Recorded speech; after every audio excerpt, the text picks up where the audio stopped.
just to be the best I can be when I'm on the field and be the best teammate I can be when I'm not on the field. So, that's being kind of Kirk's tandem when I get an opportunity to play and give him some time off, and then also just being kind of his right-hand man if he asks for anything, or if he, we kind of go back and forth. We're friends off the field, and on the field, I'm just kind of his biggest supporter, and I'm the biggest supporter of all the bullpen and all the staff that we have. So,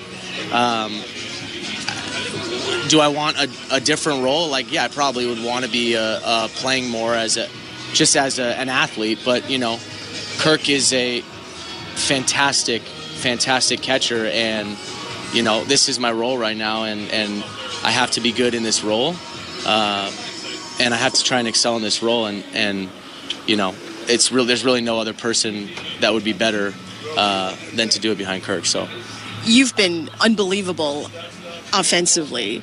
You told me at spring training, the fact that you are familiar with the staff has allowed you to really kind of focus on your offense.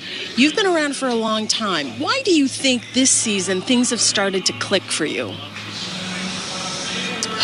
I would say, I feel, well, first of all, I'm doing a lot more work with the hitting coaches, Popkins, Ionetta, and Hunter, in really just kind of focusing on what I do, like what my strengths are as a hitter, instead of trying to be something that I'm not. I've in the past, just my ego and being an athlete, I think I see all these guys hit the ball super hard, super far, and have really insane bat speeds, and I've chased that, right? You always just want to get a little bit better. Why am I not in the big leagues? Why am I not succeeding at the level that you think that you are able to? And I think it's just kind of embracing who I am. I'm 33 years old, and the chances of me most likely gaining 5 miles an hour, 7 miles an hour of bat speed, or hitting a ball 10 miles an hour harder than I normally do is probably not in the cards. So trying to embrace who I am and what I do well as a hitter, and just lean completely into that. That's just a snippet of Hazel's chat with Heineman. It was almost 10 minutes long, so that was just a piece of it. But we do always appreciate Hazel's work with the players. Again, Hazel made with Tyler Heineman. Heineman not in the lineup tonight, but even so, he is having a real terrific season. Before we get to those starting lineups, let's get to the Bet365 standings update. At Bet365, you can bet on popular markets like hits, home runs, and total bases. You can download the app and find out why it's never ordinary at Bet365. 19 plus, play responsibly. Ontario only. The Yankees and Orioles were off today. The Rays were off yesterday, pardon me. They are playing today. The Rays are playing the Red Sox right now. So with all of that in mind, here are the standings. The Yankees are 39-25 with the off day yesterday. The Blue Jays and Rays are both 36-30. The Red Sox are 32-36. And the Orioles, again, with their off day yesterday, are now 26-38. Before we get you over to Ben Schulman and Chris LaRue, who again are standing by for the call of today's ball game, let's get to those starting lineups. Batting leadoff for the Blue Jays, Bo Bichette, he is at shortstop. No Vladimir Guerrero Jr. in the lineup today. Sounds like it's a full off day for Vladdy. So batting second is Addison Barger at third base. Alejandro Kirk is catching, batting third. Batting cleanup is George Springer. He's DHing once again. Andres Jimenez is at second base, batting fifth. Batting sixth is Ernie Clement at first base. Alan Roden is in right field. He is batting seventh. Miles Straw is in center. He is batting eighth. And Jonathan Clase is in left field. He is batting ninth. There was a change made to the lineup today as well. Nathan Lucas was initially tabbed for a start in right field today. He was originally batting seventh, but he was scratched due to neck discomfort, the team said. So Roden was moved from left to right. Clase moved from center to left. And Straw was inserted into today's lineup after initially getting the day off. But still, that is how things line up for the Blue Jays today. Chris Bassett makes another start for the Blue Jays. Here's the starting lineup for the Cardinals. Mason Wynn is batting leadoff. He is at shortstop. Ivan Herrera is batting second. He is DHing. Brendan Donovan is batting third in left field.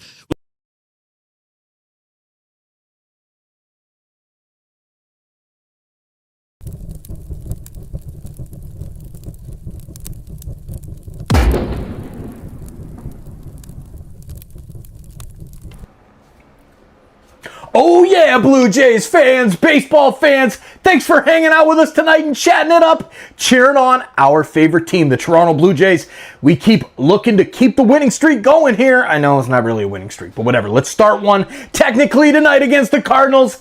Now's the time of the show. Please hit that like button and share this link out so we can get more Blue Jays fans and more baseball fans here in the chat, making a difference with SickKids Hospital and building this awesome community that we have here on TSI. Now over 106,000 strong.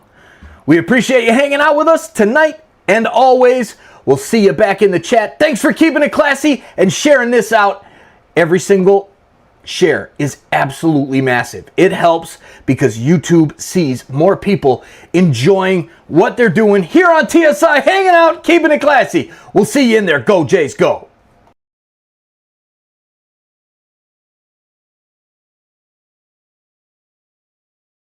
36-30. They have a lot of quality players on that roster, but Chris Bassett is coming off one of his best starts of the season against one of the best teams in Major League Baseball.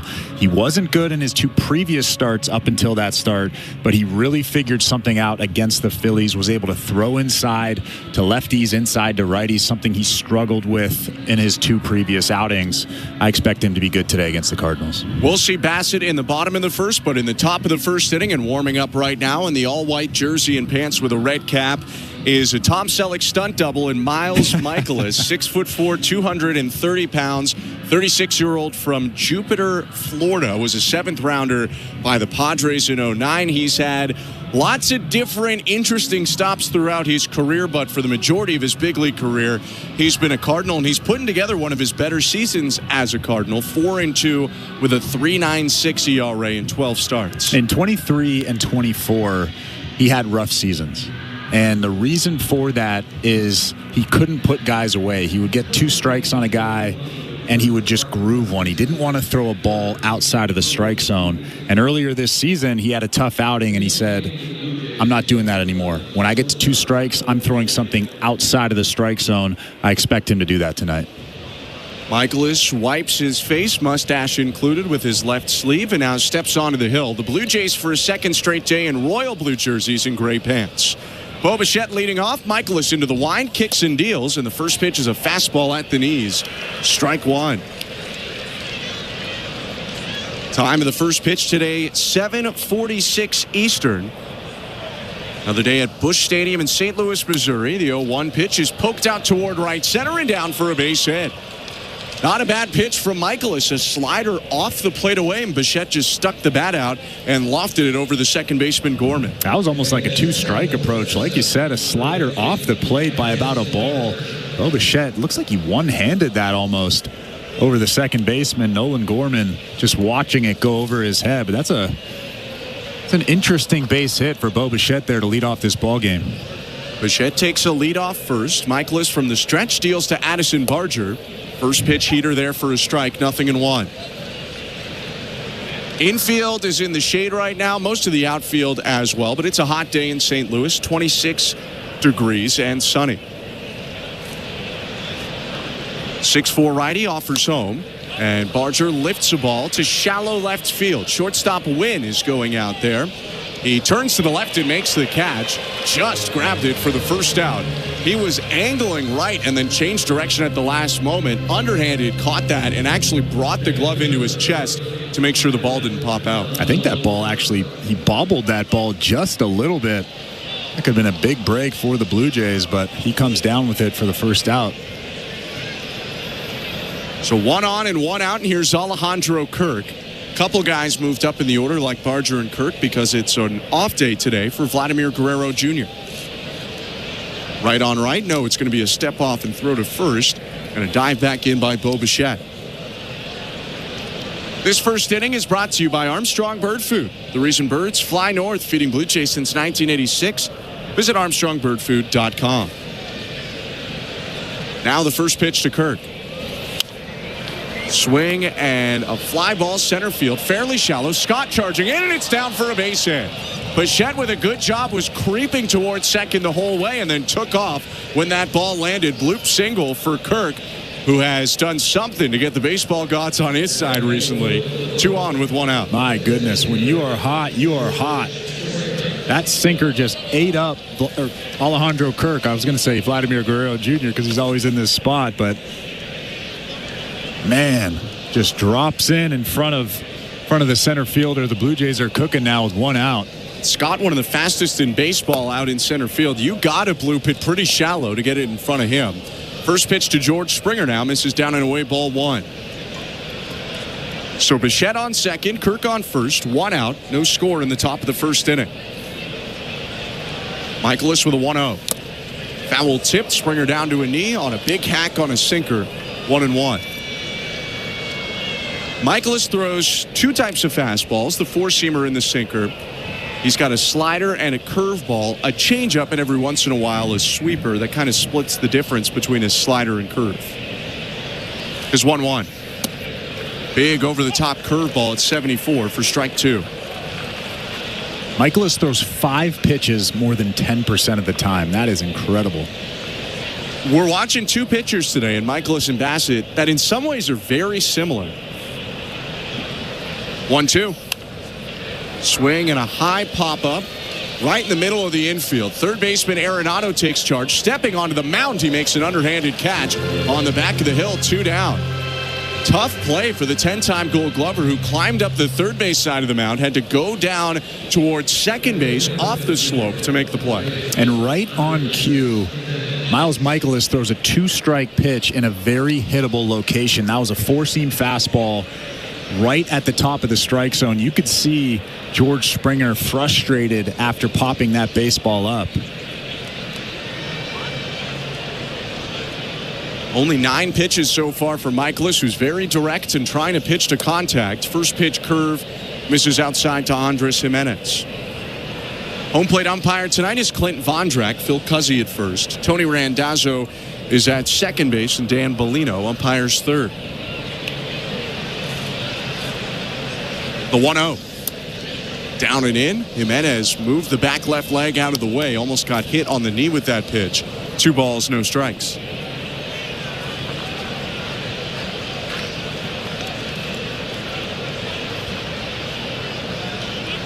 Jimenez with a hit yesterday for the Blue Jays. He went 1 for 4. Also had a sacrifice bunt in the 10th. Next pitch is in there with a changeup, 2-1. It must be really tough facing Chris Bassett or Miles Michaelis. You really never know what pitch you're going to get.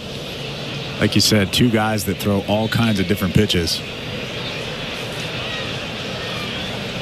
2-1. Down and in, ball 3. Heard from some opposing hitters or managers when facing Bassett that they found it better to look or guess at zones than pitches. Because there's so many options, they sit outside rather than sit on a certain fastball. 3-1 to Jimenez. Swing and a high fly ball. Deep right field. Ranging back, Burleson looking up at the wall. It's gone! Andres Jimenez with a first inning 3-run shot, and the Blue Jays jump in front 3-0 on Jimenez's first since the 5th game of the year. What a big swing for Andres Jimenez. The sequence went curveball, slider, changeup, slider, and then he got his pitch, a 4-seamer right down the middle, and he didn't miss it. What a swing.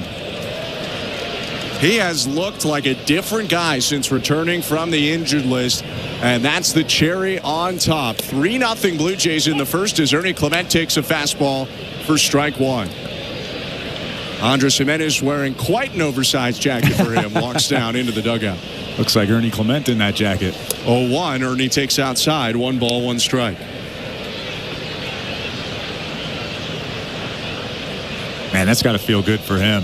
Just smashing that 4-seam fastball right down Broadway. Next pitch inside, almost hit the left elbow of Clement. 2-1. Well, it feels like a long while ago now, but Andres Jimenez was the hottest Blue Jay to start the year. 3 homers in the first 5 games. Next pitch fouled off by Clement. 2 balls, 2 strikes. And then went through a real rough patch before he went on the injured list. But since returning, he's had a hit in all but 1 game. And he's come up with some big extra base hits like that one. 2-2 pitch. Swing and a sharp grounder to third. Picked up on one hop by Arenado, who whizzes it over to first to end the inning. 3-run top of the first for the Blue Jays on 3 hits, singles from Bo Bichette and Alejandro Kirk before an Andres Jimenez 3-run blast. 3-0 Blue Jays, middle of 1. You're listening to Blue Jays Baseball, brought to you by your local family-owned Crown Rust Control Center, streaming at sportsnet.ca and the Sportsnet Radio Network. Timber Mart is Canada's building center, a solid neighbor to call upon when you've got a job to do. Your dependable home improvement store that offers the added value of Air Miles reward miles with every purchase of $15 or more. For our participating location, visit timbermart.ca. Be at the ballpark on Wednesday, June 18th for a picture-perfect evening of Blue Jays baseball. Arrive early to receive your Kevin Gausman t-shirt giveaway, presented by Ryobi, free to the first 15,000 fans. Find your seats at bluejays.com. At Crown Rust Control Center, protection runs deep because every Crown Rust Control Center is owned by a local family who cares beyond business. Your Crown Rust Control Center is 100% committed to their product, to you, to their community, which is your community. Protecting you and what matters to you is equally important as protecting your vehicle. Did you know spring's the best time of year to protect your vehicle from rust? For a special spring offer, find your local family-owned Crown Rust Control Center at crown.com. Breaking news come at Bet365. Must be 19 or older. Ontario only. Please play responsibly. If you or someone you know has concerns about gambling, visit connectsontario.ca. This is Toronto Blue Jays baseball. Racing back Santander.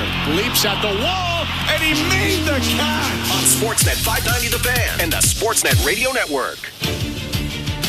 Andres Jimenez with a first inning 3-run homer, and the Blue Jays lead 3-0 before Chris Bassett throws a pitch. Bottom of the first inning, Bassett on the hill, waiting for Mason Wynn to get into the batter's box for the St. Louis Cardinals. Right-hander looks out at Bassett, a fellow righty, and the pitch is called a strike, 0-1. For Chris Bassett, start 14 on the season, 6-3 with a 3.56 earned run average. 36-year-old, 6'5", from Ohio. 0-1. Curveball is lined foul over the short wall into the netting down the left field line, 0-2. You had mentioned this right at the start of the broadcast. Bassett coming off maybe his best start of the season. 7 innings, a 1-run ball against the Philadelphia Phillies. 0-2 pitch. Down and away with a sweeper. 1 ball, 2 strikes.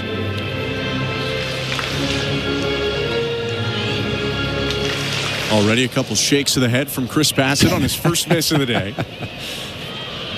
Right on right. Here's his 1-2 to Mason Wynn.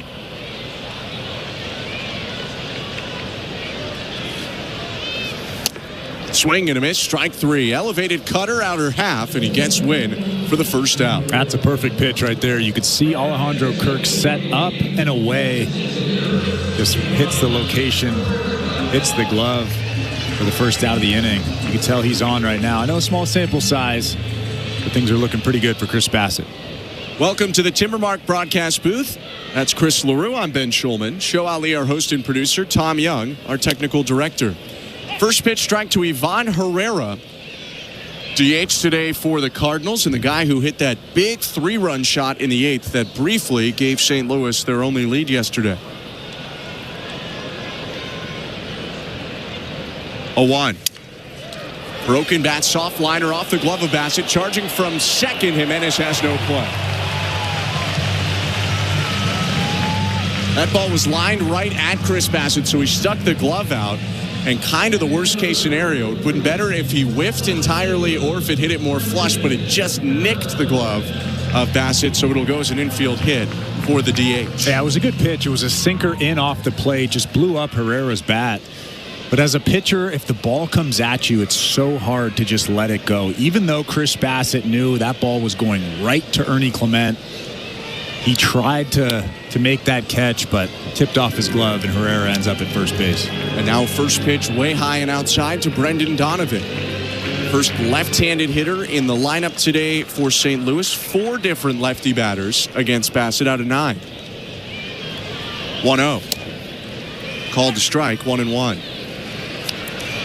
I was interested to see, considering teams stack all of their lefties usually when Bassett is in a game, that this was the day Ollie Marmol picked for Lars Nootbaar to have an off day. He was the top of their order hitter and a lefty batter yesterday. The 1-1. In the dirt with the splitter. 2 balls and 1 strike. 3-0 for the Blue Jays. Bottom of the first inning. With Ivan Herrera on first, the long-haired German-born left fielder Brendan Donovan hits, and there's 1 out. The 2-1 pitch. Swing and a high fly ball out to right center field. Should be playable for one of Roden or Straw, and Straw makes the catch as Roden got out of the way last second. 2 down. That's a scary situation out there. You see the right fielder and the center fielder both calling for it. You can see them screaming, I got it, I got it. And then at the last second, Alan Roden veers off to the right. Center fielder's ball all day long, but when you're both screaming, I got it, it's hard to hear the other person. Those two haven't played a ton together. Typically, Roden plays against righties, Straw against lefties. And in fact, this wasn't supposed to be the outfield configuration when the initial lineup came out, but there were some late switches. Chris Bassett steps off the hill. Seems like he might be having some sort of pitch comm issue. Wilson Contreras steps out and back in. Nathan Lucas was supposed to be in the lineup today, hitting 7th, playing right, but he was scratched late. Roden bumped up in the order a little bit, moved from left to right. They brought Clase down in the order, and they brought Straw into the lineup. He took over center with Clase moving to left. First baseman Wilson Contreras takes strike 1 from Chris Bassett. Runner on first, 2 outs, 3-0 Blue Jays, bottom of the first inning. Contreras, a big right-handed hitter. Awaits an 0-1. Slow curve, strike 2.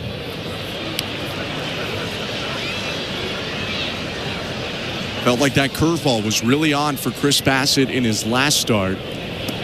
Phillies also had a lot of lefties, and it's a pitch he'll use to lefties a ton. Contreras asks for time.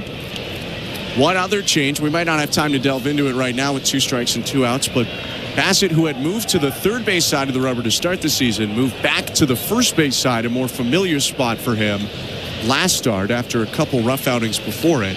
And he remains on the first base side of the rubber right now in the set. His 0-2. Line foul back into the screen behind home plate. Base runner Herrera was off on the pitch. He'll jog back to first. I think there was a big deal made of that, Chris Bassett going from the third base side to the first base side, but it's a pretty normal thing for pitchers. One day you feel comfortable on the third base side, one day you feel comfortable on the first base side. Obviously, Chris is more comfortable these days on the first base side of that rubber. 0-2. Hit on the ground to short, picked up there by Bichette. He'll throw the short way to Jimenez at second and end the inning. No runs on a hit for the Cardinals, 1 left, and it's 3-0 Blue Jays after an inning at Busch Stadium. You're listening to Blue Jays Baseball, brought to you by your local family-owned Crown Rust Control Center, streaming on the Sportsnet app and the Sportsnet Radio Network. Hear all the action of the U.S. Open on SiriusXM. Right towards the hole. It's in! Scotty Scheffler's just hold out for eagle. The shot of the day. Can Scotty Scheffler continue?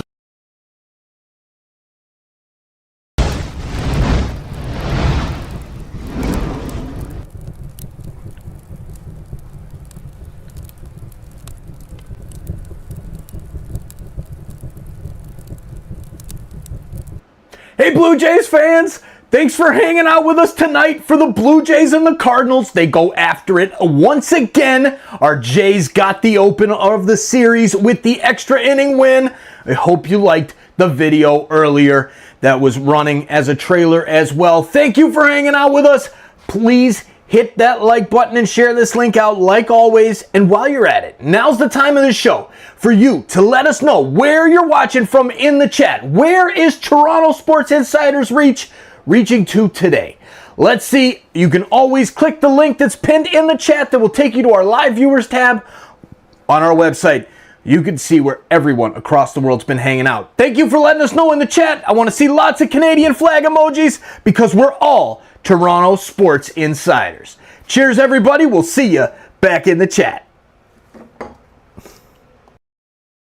SiriusXM app. And you better listen, because we know where you live. The Blue Jays are in flight, leading 3-0. Blue Jays fans, this is Ross Atkins, and you're listening to Blue Jays Baseball on SiriusXM. Radio Network. Blue Jays 3, Cardinals 0 as we go to the top of the second inning. 7-8-9 for the Blue Jays to hit this inning, starting with Alan Roden, who swings at the first pitch and lines it foul. 0-1.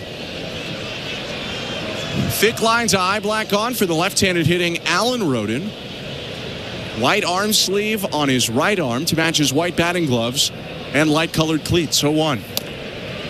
Takes a sinker, called the ball, probably had the zone. One fan right behind the plate put his arms in the air. And I think he was right. It's 1-1.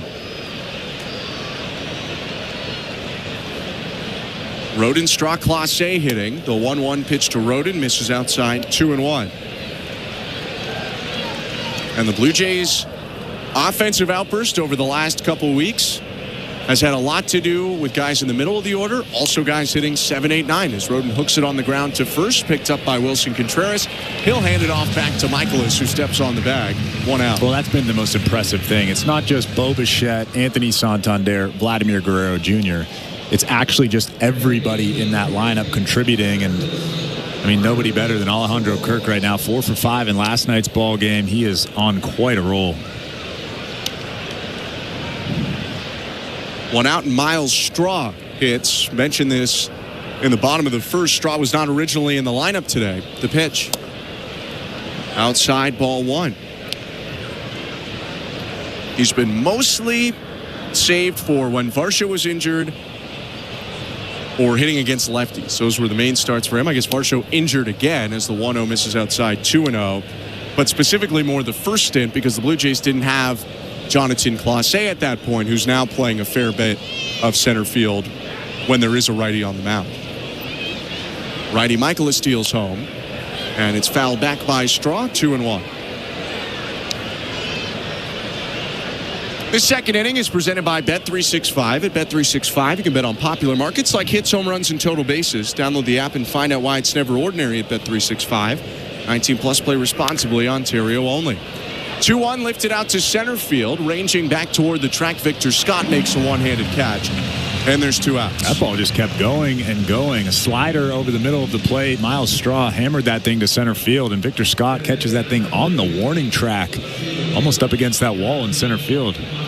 We've seen 1 home run so far this year from Miles Straw, playing in his 55th game of the season. We've also seen 1 home run from the batter right now, Jonathan Clase. He hit his first of the year yesterday. The pitch. Inside, ball 1. What a swing that was, by the way. Holy cow. Took a 98-mile-per-hour fastball from Ryan Helsley, one of the top closers in the sport, out of the yard to right center, 415 feet. 1-0 pitch cut on and missed. Good changeup, 1-1. It wasn't only the swing. It was the game, it was the moment, it was the pitcher on the mound. All those things make that such a difficult moment. 1-1 pitch, fouled off, hit off the end of the bat, 1-2. And he just took that big fastball and said, I got you. Tied the game at the time at 4, and then the Blue Jays got 1 in the 10th, and Jeff Hoffman locked it down, not allowing the automatic runner to score. 1-2. High, 2 balls, 2 strikes. 31 pitches so far for the right-hander Miles Michaelis. 2-2 count against Clase. 2 outs and the bases empty. The wind and the pitch. Curve called, strike 3. Great pitch, just dropped into the top of the zone to freeze Clase for Michaelis' first strikeout of the day. A 1-2-3, top of the second. Blue Jays still on top, 3-0 at Busch Stadium. Bottom 2 coming up next. You're listening to Blue Jays Baseball, brought to you by your local family-owned Crown Rust Control Centers, streaming at sportsnet.ca and the Sportsnet Radio Network. Insulation that does more than keep you warm? That's Rock Wool Stone Wool. Fire-resistant, soundproof, moisture-repellent, built to handle what other insulations can't. Whether it's for a reno, a new build, or the peace and quiet you've been dreaming of, Rockwool Insulation delivers serious performance where it counts. Insulation with a reputation. Get it where the smart builders shop at Timber Mart, Canada's building center. Crown Rust Control, protection runs deep because every Crown Rust Control Center is owned by a local family who cares beyond business. Your Crown Rust Control is 100% committed to their product, to you, to their community, which is your community. Protecting you and what matters to you is equally important as protecting your vehicle. Did you know spring's the best time of year to protect your vehicle from rust? For a special spring offer, find your local family-owned Crown Rust Control Center at crown.com. Buck Martinez here to tell you about the huge Double XL 3-topping pizza from Pizza Pizza, just $19.99. That's a whopping 18-inch 3-topping thing of beauty for only $19.99. So hurry into Pizza Pizza today and bring a big appetite for a hot and fresh Double XL pizza. I'm loving this big voice. I may just call the game this way. Go to pizzapizza.ca. This is Toronto Blue Jays baseball. Swinging a high fly ball, deep left field. At the wall, it's gone. On Sportsnet 590 The Fan and the Sportsnet Radio Network. Bottom of the second, Chris Bassett kicks and offers to Alec Burleson, and the first pitch is on the corner. Strike one. Alongside Chris LaRue, I'm Ben Schulman. 3-0 the Blue Jays leading the Cardinals. 5, 6, 7 in the order for St. Louis this inning, starting with Burleson. Right on left, the pitch. Swinging a grounder, hit near third, picked up by Barger, who stepped in front of Bichette to make the play. He tosses over to first, 1 out. How about that sinker from Chris Bassett? 2 really good sinkers against Burleson, starting on the inside part of the plate and then just leaking back to the outside part of the plate. The fastball's pretty good tonight so far. For all the pitches he throws, over 40% of them will be sinkers on pretty much every start that Chris Bassett has. His pitch to Nolan Arenado. Inside with the cutter. Arenado twists out of the way. Ball 1. Bassett may be looking for a measure of revenge today. He has not pitched against the Cardinals since 2023, the opening series of that season, which was his Blue Jays debut.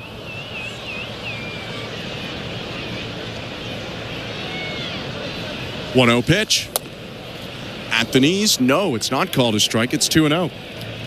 Chris Bassett staring in at the home plate umpire, probably wondering where that pitch was. That was a strike.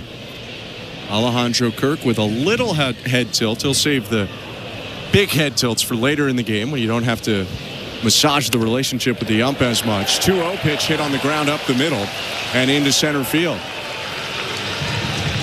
But for Chris Bassett, last time he was at this ballpark, you go back to the opening series of 2023, his Blue Jays debut. He allowed 10 hits and 9 earned runs in 3 1/3 innings pitched, a career high runs allowed. It was not exactly a big opening to his Blue Jays career, or if it was in the wrong way. And it really would not be an indication of how he pitched for the Blue Jays, where he's been mostly very successful with Toronto. Pitch to Nolan Gorman. High, ball 1.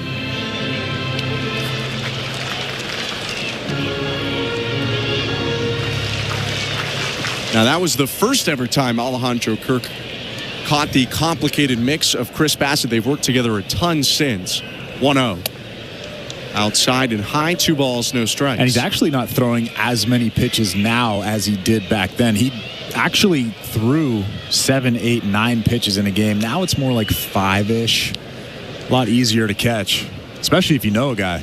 Yeah, his pitches 6, 7, 8. He might throw them once or twice a game just to kind of put it in your brain, but not much for more than that. 2-0. High and outside with the sinker, which he's wavered with his command on in the last couple at-bats. It's 3-0.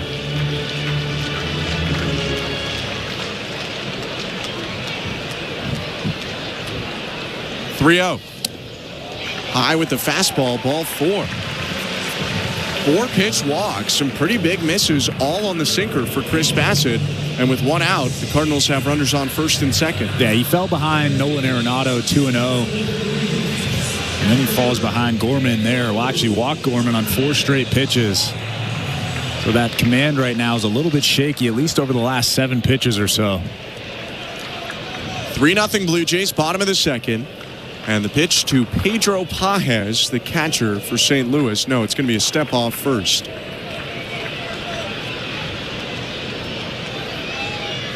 Pages, big burly right-handed hitter.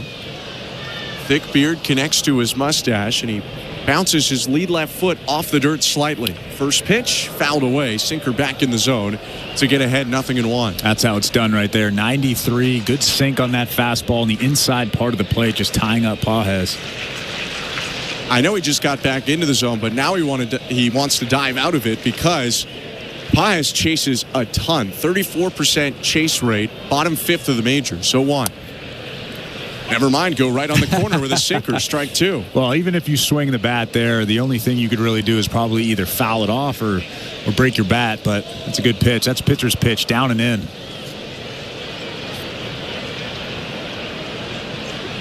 Bassett going to his right hip. Just saw Kirk shake off his side. And now they seem to be in agreement. 2 on, 1 out. Bassett looks back to second at Arenado. And is 0-2 to Pages. Low, ball 1. I could be wrong, but that's how we used to do it back in the day. The catcher would just shake his head, and it would tell the pitcher, "Hey, shake." So you kind of throw the hitter off a little bit. So as a pitcher, you just shake your head if the catcher shakes his head. I thought maybe just because Bassett sometimes calls his own pitches, maybe Kirk was waving off a Bassett sign, but that seems more likely. Kirk steps out from behind home plate right now, giving some signals to the defense. Wouldn't expect a bunt here with 2 strikes. Pages did lay down a 2-strike bunt at one point recently. Came back in the Dodgers series. 1-2 pitch. Curveball misses down and away. 2 balls, 2 strikes. I think that's one thing I'm going to enjoy most about this game tonight. Chris Bassett has that really slow 12-6 breaking ball. Miles Michaelis has that really slow 12-6 breaking ball as well. Michaelis is a little bit harder, 74-75, but still fun to watch the hitter's reaction. Bassett more 71 to 73. 2-2. Sinker hit on the ground towards short, charging in Bichette, throws back to second one. Jimenez to first for an inning-ending double play. 6-4-3, the Blue Jays turn it. Jimenez had to deal with the slide of Gorman going right into his midsection and still made the play to end the inning. No runs on 1 hit, no errors, 1 left, and it's 3-0 Blue Jays through 2 innings. You're listening to Blue Jays Baseball, brought to you by your local family-owned Crown Rust Control Center, streaming at sportsnet.ca and the Sportsnet Radio Network. 1877 Cars for Kids. KARS Cars for Kids. 1877 Cars for Kids. Donate your car today. Donate online at carsforkids.ca. That's cars with a K. Pickup is quick and easy. You'll benefit a child and get a maximum tax credit. 1877 Cars for Kids. Donate your car today. Donate today, and your car can be gone tomorrow. Buck Martinez here to tell you about the huge Double XL 3-topping pizza from Pizza Pizza, just $19.99. That's a whopping 18-inch 3-topping thing of beauty for only $19.99. So hurry into Pizza Pizza today and bring a big appetite for a hot and fresh Double XL pizza. I'm loving this big voice. I may just call the game this way. Order pizzapizza.ca. Breaking news coming in from Bet365, where every nail-biting overtime 365. Must be 19 or older, Ontario only. Please play responsibly. If you or someone you know has concerns about gambling, visit connectsontario.ca. You know you make me wanna. Hi, this is Ernie Clement, and you're listening to Toronto Blue Jays Baseball on Sportsnet Radio Network. Don't forget to say you will. The third inning is brought to you by the local family-owned Crown Rust Control Centers in Bowenville and Port Hope. Crown is proud to be Canadian-owned and operated since 1986, so protect your vehicle from rust today at your local Crown Rust Control Center or visit crown.com. Crown, Canada's #1 rust protection. 3-0 Blue Jays as Bo Bichette takes strike 1 from Miles Michaelis. Second time through for the top of the order in the top of the third. 0-1. Curve down and away. Michaelis, originally a 7th rounder by the Padres out of a Florida university in 2009, Nova Southeastern University in Fort Lauderdale. 1-1. Bounce to the plate, 2 balls, 1 strike. Not a ton of major leaguers come from there, but J.D. Martinez played at Nova Southeastern. The reliever Mike Fiers, who might be better known as a whistleblower these days, but was a major league pitcher as well. He pitched there. 2-1. Swing and a miss. Big hack by Bichette on a fastball. 2-2. Wouldn't Fiers be best known for that weird mustache he had that one year? I think once he told the world what the 2017 Astros were doing, that's your legacy for good. But a pretty good pitcher, before all of that.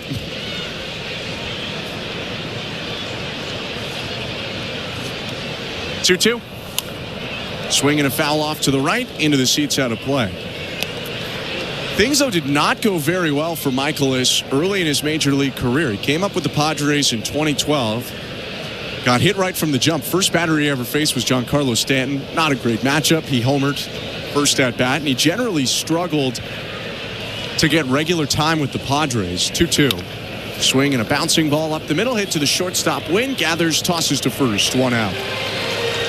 Had a little time with Texas after he was DFA'd by the Padres. Got released from Texas, where Michaelis' career really turned around, which seems to be a more common thing these days than ever, is he went to Japan. Pitched 3 years with the Yomiuri Giants, also known as the Tokyo Giants. 2015 to 17 had a sub-3 ERA all 3 of his seasons. Pitched to Addison Barger, misses low, ball 1. It's really tough to pitch there in Tokyo for the Giants. Standards are so high. Think about the Yankees, and then think about even higher standards than that. Next pitch called a strike, 1-1. So it's pretty cool that he was able to go there, pitch for the Yomiuri Giants, and actually have success as a foreigner. It's really, really rare. Parlayed that into a 4-year deal, as the 1-1 is lifted very high down the right field line by Barger. Moving over into foul territory, Burleson leading over toward the seats. That one a couple rows deep. He had no play, Burleson, although he nearly ran over the attendant who was trying to get out of the way. It's 1-2.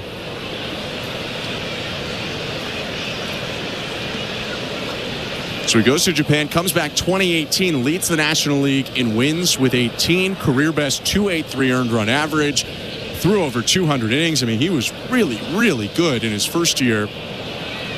Got a 4-year deal ahead of 2019, signed another deal before 2023. 1-2 pitch.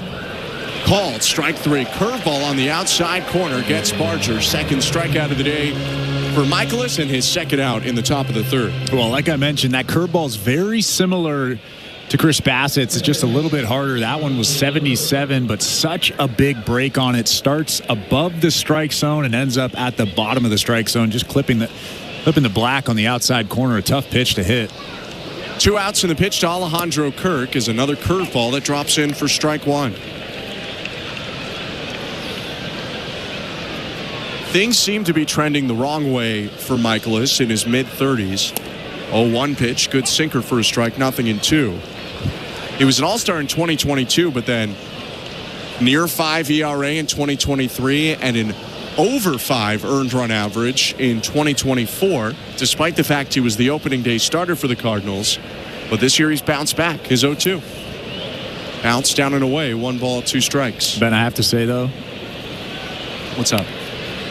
The fact that he's 36 and still in the major leagues is pretty impressive. It really is. And if he maintains an ERA around 4, which is what he came into this game with. 1-2 pitch hit high in the air out to right center field, and Victor Scott makes the catch. If he keeps this up, probably a lot more baseball going forward for Michaelis. He's retired the last 7 he's faced, but because of the first inning 3-run shot by Jimenez, still 3-0 Blue Jays, middle of the 3rd. You're listening to Blue Jays Baseball, brought to you by your local family-owned Crown Rust Control Center, streaming at sportsnet.ca and the Sportsnet Radio Network. Sports are all about moments. One of the most incredible, miraculous finishes we have ever seen. And you can hear them all. He scores! Alex Ovechkin! There's a new goal-scoring champion! As they happen. Oh my goodness! Shohei Ohtani, a sayonara swing!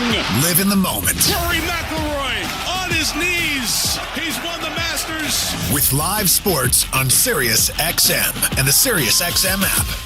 Every night after the final out, the Round Trip Roundup brings you the scores, highlights, and analysis from every game across Major League Baseball, all in less than 30 minutes. Swung on and missed, strike three and a no-hitter. It's the perfect way to get caught up on all the night's biggest home runs and best performances. And a high drive, deep right center. It's the Round Trip Roundup on MLB Network Radio every night on Sirius XM Channel 89 and every morning on the Sirius XM app. Baseball is back. It's former General Manager Jim Duquette, and every Sunday on the front office, we have you covered on everything happening across Major League Baseball. That's right, Duke. It's former Big League GM Jim Bowden. Injuries, extensions, promotions, demotions, and trades. We'll have you covered on all the news. We'll bring you the front office perspective as the season heats up. Front office with Jim Duquette and Jim Bowden, Sundays at 10 a.m. Eastern on MLB Network Radio, Channel 89, and on the Sirius XM app. From in-season fantasy baseball management to helping you prepare for your fantasy football drafts, Fantasy Sports Radio is helping you dominate. Channel 87 and on the Sirius XM app. Net Radio Network. Welcome to the Timbermart broadcast booth. When it comes to home improvements, Timbermart has the expert advice and the right products at the right price, so you won't find yourself out in left field on your next DIY project. Game on, home team. Timbermart is Canada's building center. I'm Ben Schulman alongside Chris LaRouche, Show Ali, our host and producer, and Tom Young, our technical director. Number 9 hitter in the Cardinals order, Victor Scott II, leads off the inning. A lefty swinger in an open stance. The pitch from Chris Bassett. Swing and a high fly ball out to right field. Hanging up for Alan Roden, moves toward right center, calls for it, and makes a one-handed catch above his head. 1 out. Another pretty good cutter from Chris Bassett. This one at the top of the strike zone just misses the barrel of Scott. He gets jammed a little bit and hits a weak fly ball out to right field. Chris Bassett really efficient thus far. Once through the order, and with 7 outs already, he's thrown 29 pitches.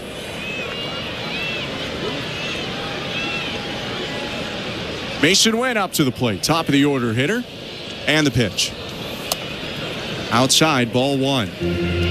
We talked a little bit about this yesterday. Wynn drafted in the second round in 2020 by the Cardinals as a two-way player in Texas.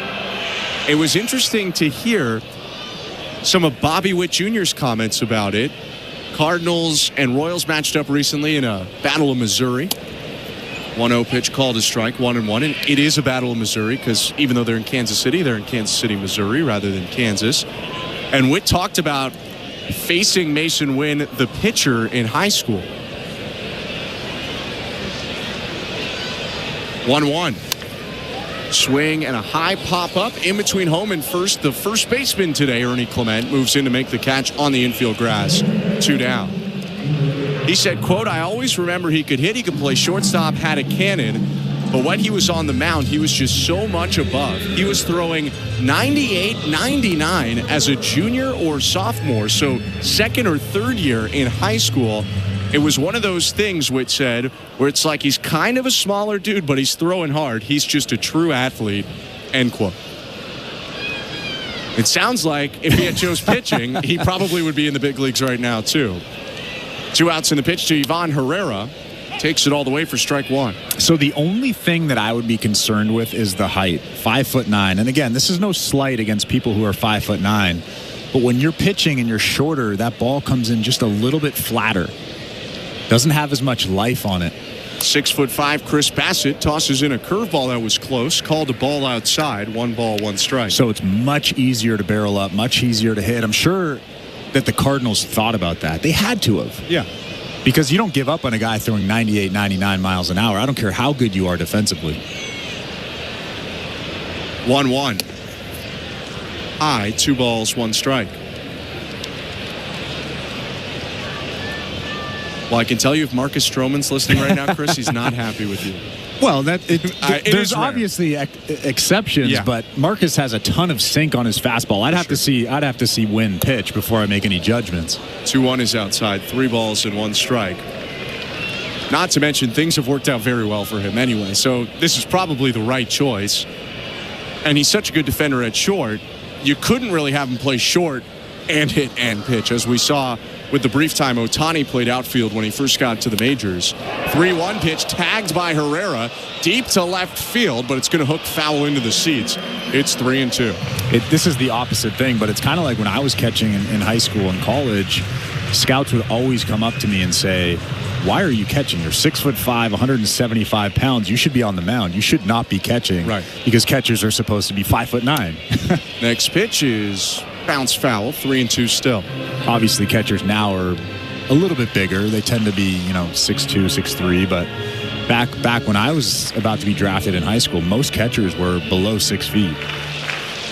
Well, now they don't necessarily ask them to play every game, so you can have a little bit more weight on your knees if you're in there 90 times instead of 130. 3-2, swing and a miss, strike 3. Got him on a curveball that dipped below the zone for the second Bassett strikeout of the day, and his first 1-2-3 inning. 3-0 Blue Jays as we go to the fourth. You're listening to Blue Jays Baseball, brought to you by your local family-owned Crown Rust Control Center, streaming on the Sportsnet app and the Sportsnet Radio Network. It's 24 hours of Le Mans, and you can hear every thrilling moment on Sirius XM. Side by side for the lead of the race, and Ferrari goes through. For over 100 years, it's been one of motorsport's most prestigious and grueling tests of speed and endurance. We're bringing all 24 hours to you live as drivers and teams from around the world battle it out for one of the biggest prizes in racing. 24 hours of Le Mans, starting Saturday morning at 10 Eastern on Sirius 137 XM 202. Fantasy Sports Radio is helping you win your fantasy leagues right now on Channel 87. Say goodbye, home run Aaron Judge. From in-season fantasy baseball management to helping you prepare for your fantasy football drafts, Fantasy Sports Radio is here to help you dominate. Don't ever take a player that you don't intend to keep all year. Don't do it. It's terrible management. Fantasy Sports Radio, your home for fantasy sports. Channel 87 and on the Sirius XM app. Blue Jays fans, your manager, John Schneider, joins MLB Network Radio every other Wednesday at 11 a.m. Eastern. Our bats have been really kind of the way we envisioned them. Jimenez has kind of picked up where he left off in spring, as has Bo Bichette, Alejandro Kirk, and George Springer is making progress and kind of quieting some people down on the outside with the start he got off to. Managers at the mic on MLB Network Radio, Sirius XM 89 and the Sirius XM app. From in-season fantasy baseball management to helping you prepare for your fantasy football drafts, Fantasy Sports Radio is helping you dominate. Channel 87 and on the Sirius XM app. Net Radio Network. George Springer leading off the top of the fourth inning. 3-0 Blue Jays, and the pitch. Hooked foul on the ground, 0-1. Miles Michaelis, the pitcher for St. Louis. A bit of history against the Blue Jays. And some history with George Springer. Springer is 5 for 10 against Michaelis in his career with a home run. 0-1. Down and away, 1 ball, 1 strike. For Michaelis overall, this is his 4th start of his career against the Blue Jays. He's got no decisions, no wins or losses. 1-1. Called a strike 1 and 2. And a 6 ERA in the previous 3 starts. Right-hander facing the plate, takes a deep breath, and is 1-2 to Springer. Curve in the dirt. How about that? A 2-strike pitch way out of the strike zone. That's really something he's focusing on doing. For a while, being all over the zone rather than outside of it was a big help to Michaelis. But the way the game is played, I feel like, has worked against him. 2-2 pitch down and away, 3-2. Even going back to 18 when he returned to the majors, guys probably weren't selling out for homers as much as they are at this point. Full count offering to Springer. Swing and a hot shot up the middle, a base hit into left center field on the ground. Cut off by Scott. It's a hard hit single for George Springer to lead off the 4th. Just a really nice swing. Hits that ball right back up the middle, barrels it up. I mean, he continues to stay hot. A sinker down. He just goes down and gets it. Springer ripped it 105 miles an hour back through the infield. He'll take a lead off first. He's got 7 stolen bases this year without being caught. Pitch to Andres Jimenez. Bounced toward first base. It hit off the front foot of Jimenez. It's a foul ball. Jimenez hunched over, testing out that right foot. As he gets loose, we can let you know that this 4th inning is presented by Bet365. Download the Bet365 app for today's baseball odds and find out why it's never ordinary at Bet365. 19 plus, play responsibly, Ontario only.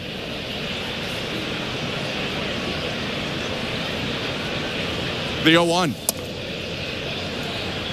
Misses down and in. Might have actually had the zone, but he missed the spot so much it made it look like a ball. 1 ball, 1 strike. I think Pages actually took that ball out of the strike zone. That was a weird frame job.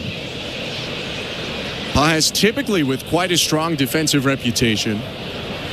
Step off throw to first, and Springer dives back in. Pages started the year as the backup catcher, but when Herrera went on the injured list, they were so impressed with how Pages handled his responsibilities behind home plate that they kept him in and decided to make Herrera an everyday DH. 1-1 curve in there, strike 2.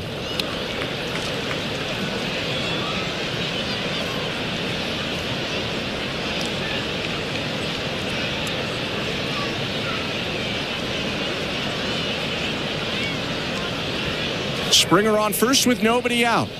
The 1-2 to Andres Jimenez. Swinging a bouncing ball past the dive of the first baseman Contreras. The second baseman Gorman throws to the pitcher covering Michaelis.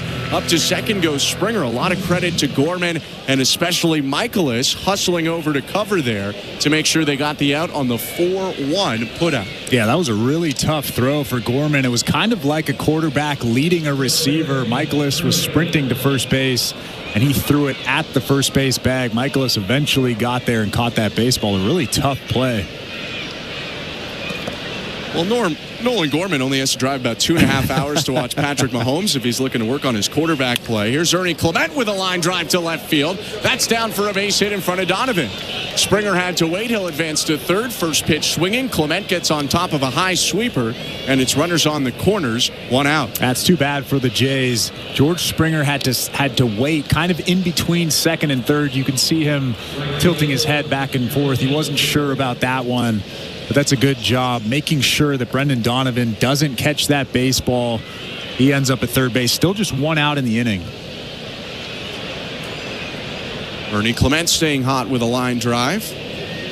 And now Alan Roden looks to drive in a run. 3-0 Blue Jays. First and third, 1 out. The pitch. Outside with a changeup, ball 1. John Schneider said before today's game they're looking for Alan Roden to get back to being himself. The guy they saw early in the year, the guy they saw in Buffalo and in spring training. 1-0. Swing and a line drive, left field, base hit. Springer in to score. Up to second goes Ernie Clement. That's looking a lot like the usual Alan Roden. Dumps it into shallow left for an RBI single. It's 4-0 Blue Jays in the 4th. Well, that's got to be a good feeling for him. It was a tough slider in on the hands, and he was able to pull those hands through, get the barrel to it, and dump it into left field. But it's really hard to be able to have good at-bats when you're not playing every day. And I think that's the hardest thing for Alan Roden. In AAA, he plays every single day, really gets in a routine. But in the big leagues, he's just rarely in the lineup. First pitch to Miles Straw is outside, ball 1. We had seen Roden get a lot of run his first stint early on. But then he struggled a bit, and when he was in AAA, Nathan Lucas caught fire. And Jonathan Clase started hitting pretty well. 1-0 to Straw. Called a strike, 1-1. Because Lucas is a left-handed hitter, Straw's a switch hitter, there weren't nearly as many opportunities now in the second go-around for Roden to get in there. 1-1 count on Straw, 1 out, the pitch.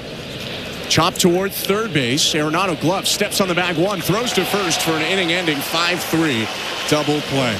Blue Jays add on to their lead. A run on 3 hits after singles from Springer and Clement. Allen Roden with an RBI single makes it 4-0 Blue Jays, middle of the 4th. You're listening to Blue Jays Baseball, brought to you by your local family-owned Crown Rust Control Center, streaming at sportsnet.ca and the Sportsnet Radio Network. Every Friday home game is a City Connect Friday. And on this Friday, we shine. On June 20th, it's Pride Night presented by TD. The first 15,000 fans in attendance will receive a crossbody bag. City Connect Fridays. Night mode. Lights up. Let's go. At Crown Rust Control Center, protection runs deep. Because every Crown Rust Control Center is owned by a local family who cares beyond business. Your Crown Rust Control Center is 100% committed to their product, to you, to their community, which is your community. Protecting you and what matters to you is equally important as protecting your vehicle. Did you know spring's the best time of year to protect your vehicle from rust? For a special spring offer, find your local family-owned Crown Rust Control Center at crown.com. Be at the ballpark on Wednesday, June 18th for a picture-perfect evening of Blue Jays baseball. Arrive early to receive your Kevin Gausman t-shirt giveaway, presented by Ryobi. Free to the first 15,000 fans. Find your seats at bluejays.com.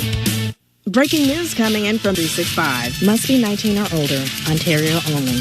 Please play responsibly. If you or someone you know has concerns about gambling, visit connectsontario.ca.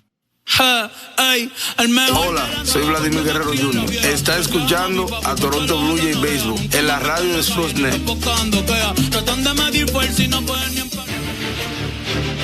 Welcome to the Timbermart broadcast booth. I'm Ben Schulman alongside former Major League pitcher Chris LaRue. And the first pitch of the bottom of the 4th inning is a curve from Bassett that just lightly hits Brendan Donovan on the leg. So Donovan will stroll down to first base. Well, Donovan was like a statue. He saw that slow breaking curveball, and he knew if it hit him, it wouldn't do much. And that hit him right in the front of the thigh, that right thigh. Actually, he's probably lucky it didn't hit him in the kneecap. Yeah. 4-0 Blue Jays. Runner on first, no outs. Wilson Contreras up. The pitch. Upstairs, ball 1.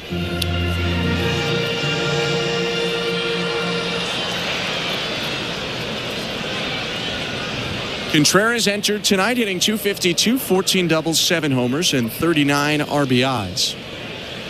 1-0.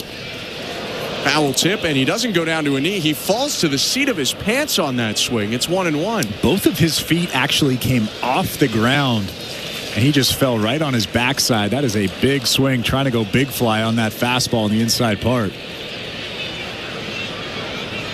He resets himself, batting from the right side. 1-1. Is hooked on the ground, left field line. No, it's a foul ball. Just went wide of the bag. 1-2. They are really trying to jam him. 3 fastballs in a row on the inside part of the plate. That one, actually a pretty good pitch off the plate. That's really the only thing Contreras could do with that pitch. Contreras will walk back to the batter's box. 3rd-year Cardinals, 7 years with the big rival of the Cardinals, the Chicago Cubs. He's the first baseman again today in his first year playing that position full-time. 1-2. High with the cutter, 2 balls, 2 strikes. He's always produced, but he just had a rough year health-wise last year being a catcher. Broke his arm on a swing that hit him in the forearm by J.D. Martinez. Came back, broke his right middle finger in August. Played only 84 games. 2-2. Fouled back, still 2 balls and 2 strikes. So he goes to first base for the first time this year, and the thought is an already good offensive player, well, he's just going to break out. He doesn't have to worry about all the stuff a catcher worries about. Started the season 0 for 19 with 9 strikeouts, but he's been trending up all year. He's asking for pine tar spray right now. They're going to give him a sec to get some grip back on his bat. Entering this series, he was hitting .310 with an .885 OPS in the month of June. He had an OPS in the 600s in March, April, high 700s in May. Now really hitting his stride as the weather gets a little bit warmer in St. Louis. Yeah, he's still a really good player. Obviously had a month of bad baseball, but he's looking pretty good right now. 2-2. Swing and a miss. He got him. Elevated the cutter to the perfect spot on the outer edge again, and that's Bassett's third strikeout today. 1 out. That cutter is really good tonight.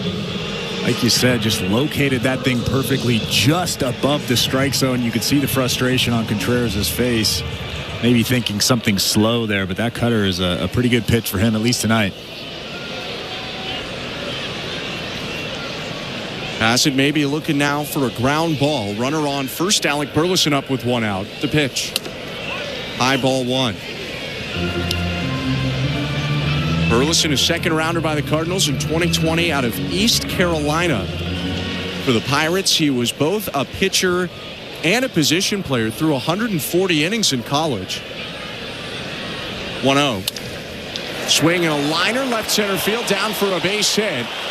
Racing toward it, Straw making the turnaround second. Donovan into third. The throw will go back into second base, so it's runners on the corners. 1 out for the Cardinals. That was actually a really good job by Miles Straw throwing that baseball into second base. Ernie Clement was standing there, keeping that run at first base. If Ernie Clement would have tried to get Brendan Donovan going to third base, that runner rounding first base probably would have taken second base. So you keep the double play in order. You keep that runner at first base. That's a good job from a very good center fielder. Miles Straw settles back in straight away in center field as Nolan Arenado comes up. He's already got a single today. 4-0 Blue Jays. Runners on the corners. 1 out, bottom 4. First pitch, chop foul, third base side, 0-1.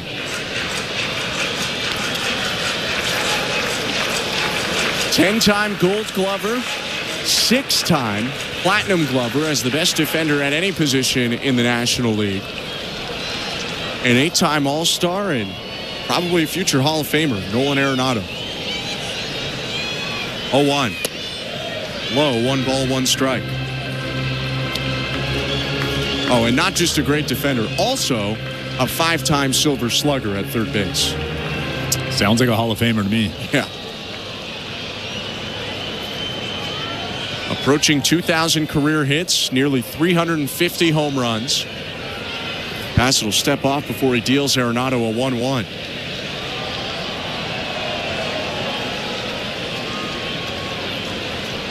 Cardinals, though, really were trying to move Arenado to free up third base and free up some money in what was supposed to be a rebuilding year this year, but they couldn't get him moved in the offseason. Now Bassett steps off again. That's the second time in a row. So if he was thinking about picking off at all, that's probably not in the cards anymore. Burleson on first, Donovan on third. The 1-1 is lined out to left field and down for a base hit. Cut off in the gap by Clase. In to score, Donovan all the way around to third. It goes Burleson. Arenado with an RBI single to put the Cardinals on the board. 4-1, the Blue Jays lead. Bottom of the 4th. Well, Burleson was off on contact, so he got to third base pretty easily. But Nolan Arenado continuing to swing the bat pretty well in this series so far. Hammers that baseball into left field. A changeup that was down, a split finger that was down below that strike zone. He was all over it, just golfing that thing on a line out to left. To think he was nearly a Houston Astro, and now he's helping out a Cardinals team trying to push for the playoffs. Pitch to Nolan Gorman in the dirt, ball 1. Oh, I'm sure the Cardinals are pretty excited that they didn't move him. Arenado had a 5-team list, specific markets, really wanted a competitive team as well. And reportedly they had a trade in place to send him to Houston, but Arenado vetoed it. 1-0 pitch, line foul by Gorman. Bounces into the netting down the right field line, 1-1. First and third, 4-1 Blue Jays, 1 out, bottom of the 4th. Arenado just got the RBI single. They were trying to free up third because of this guy, Nolan Gorman. 1-1. Popped up, foul out of play, 1-2. Gorman, a natural third baseman, playing second base today, where he's had to play a fair bit in the majors because Arenado has been at the hot corner so often for St. Louis.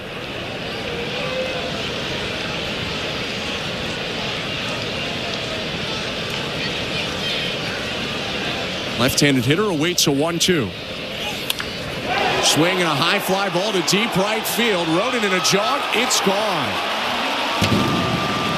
We are tied at 4 in the bottom of the 4th on a 3-run homer by Nolan Gorman, his 3rd of the season. Well, it was almost like Nolan Gorman was expecting that cutter. It was just mislocation from Chris Bassett. They were trying to throw that cutter up and away just above the strike zone. It ended up inside, still above the strike zone, but it was almost like Gorman expected that pitch. He was all over it, ripping it on a line out of here for a 3-run home run. After a fairly quiet first 3 innings for the Cardinals, a 4-run 4th, and there's still only 1 out in the inning. Pass it to Pedro Pajes. Bounce toward third base. Charging in, Barger throws over the head of Bassett over to first, and there are 2 down. Nolan Gorman, a big prospect and a first-round draft pick, had a rough year last year, so people have maybe forgotten about him a little bit, but this is a guy who hit 27 homers in his age 23 season, something that only he and Albert Pujols have done in the history of the St. Louis Cardinals. Pitch to Victor Scott, lined up the middle over the head of Bassett into center field, a base hit. The Out-of-Town Scoreboard is brought to you by St. Louis Bar and Grill, 100% Canadian owned and operated since 1992. It's the return of the Big Cluckin' Deal. All-you-can-eat wings are on now for a limited time. Visit stlouiswings.com for details. You are welcome. AL East matchup at Fenway Park. 2-1. The Red Sox are leading the Rays right now. Roman Anthony with his first ever Major League hit, the top prospect in the game, with a 2-run double off of Ryan Pepio in the first. Rays cut into the deficit on a Yandy Diaz RBI single. Yankees are in action in Kansas City. They're leading 5-1. And obviously, Aaron Judge homered in the first, his 24th of the year. Out-of-Town Scoreboard brought to you by St. Louis Bar and Grill. 4-4 Blue Jays and Cardinals, bottom 4. Step off and throw to first. And the speedy Scott dives back in head first. Did you see where Roman Anthony's, where his family was sitting during that ballgame? It was right next to the Red Sox dugout. How about taking your on-deck swings right next to your mom? That's pretty awesome. Pitch to Mason Wynn is called a strike. 0-1. So they didn't get the Jordan Love debut family treatment, where in this state, the Kansas City Chiefs put his family in the top row of the entire stadium. 0-1 pitch, broken bat liner, caught at short. The bat all over the third baseline, but Bichette kept his eye on the ball, and that will do it for the bottom of the 4th. A 4-run frame for the Cardinals on 4 hits. Most importantly, the 3-run homer to tie the game off the bat of Nolan Gorman. They leave one on. It's 4-4 as we go to the 5th. You're listening to Blue Jays Baseball, brought to you by your local family-owned Crown Rust Control Center, streaming on the Sportsnet app and the Sportsnet Radio Network. You know that feeling when the perfect song comes on while you're driving? We made a whole channel out of that. Road Trip Radio, packed with songs that always hit. You'll have the windows down and volume up before you know it. Road Trip Radio, channel 301 on most radios and at home with the SiriusXM app on your phone, computer, Alexa, TV, or other internet-connected devices. Fantasy Sports Radio is helping you win your fantasy leagues right now on Channel 87. Say goodbye, home run Aaron Judge. From in-season fantasy baseball management to helping you prepare for your fantasy football drafts, Fantasy Sports Radio is here to help you dominate. Don't ever take a player that you don't intend to keep all year. Don't do it. It's terrible management. Fantasy Sports Radio, your home for fantasy sports. Channel 87 and on the SiriusXM app.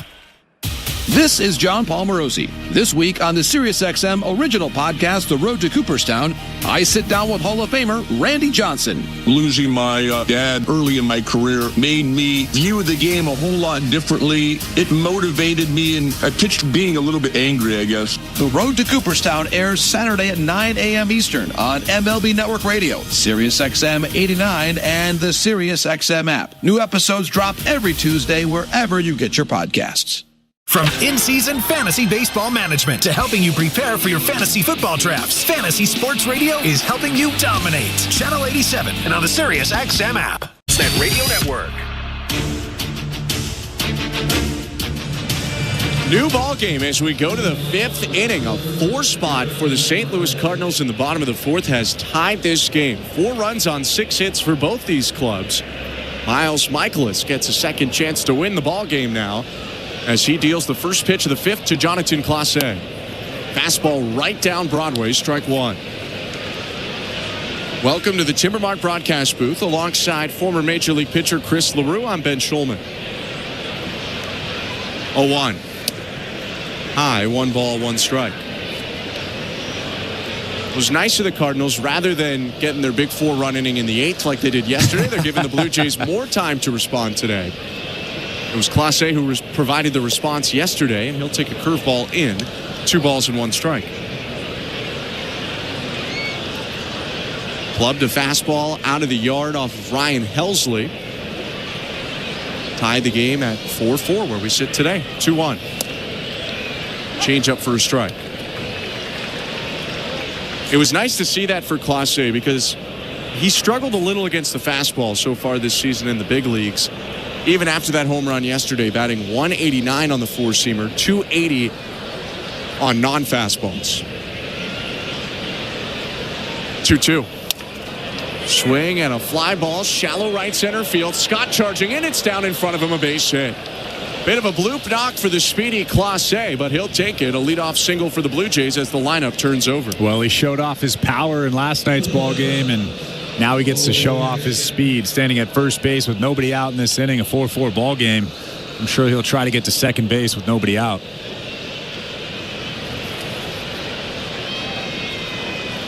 Three stolen bases on the year for Clase. He puts that red sliding mitt onto his left hand as Bo Bichette steps in. The pitch. Down and away with a slider, 0-1, or pardon me, 1-0.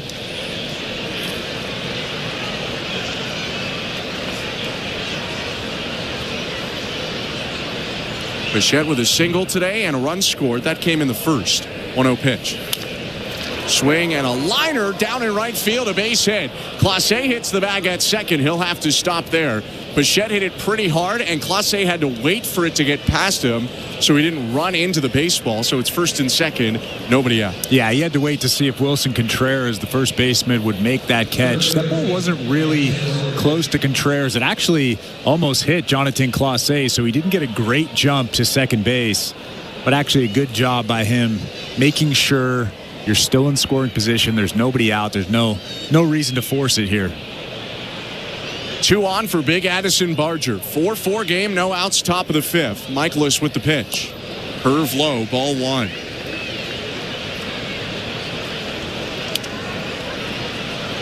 Barger 0 for 2 today. Popped up to the shortstop Mason Wynn and struck out looking on a curveball. 1-0 offering. Hit on the ground foul, a high changeup, 1 ball, 1 strike. In a second, we'll go to some interesting news on the St. Louis Bar and Grill out-of-town scoreboard. News that will impact the Blue Jays' next series.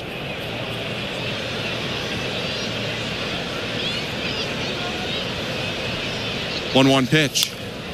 Swing and a liner headed to left field down the line. Fair ball bouncing into the sidewall. In to score Clase. Up to third Bichette. And into second Addison Barger with an RBI double. Blue Jays take the lead right back. It's 5-4 in the top of the 5th. Well, if you're Miles Michaelis, you are pulling your hair out on that mound. A soft base hit to lead off this inning to Jonathan Clase. And then a very, very soft base hit there. Just about a foot fair down that left field line off the bat of Addison Barger.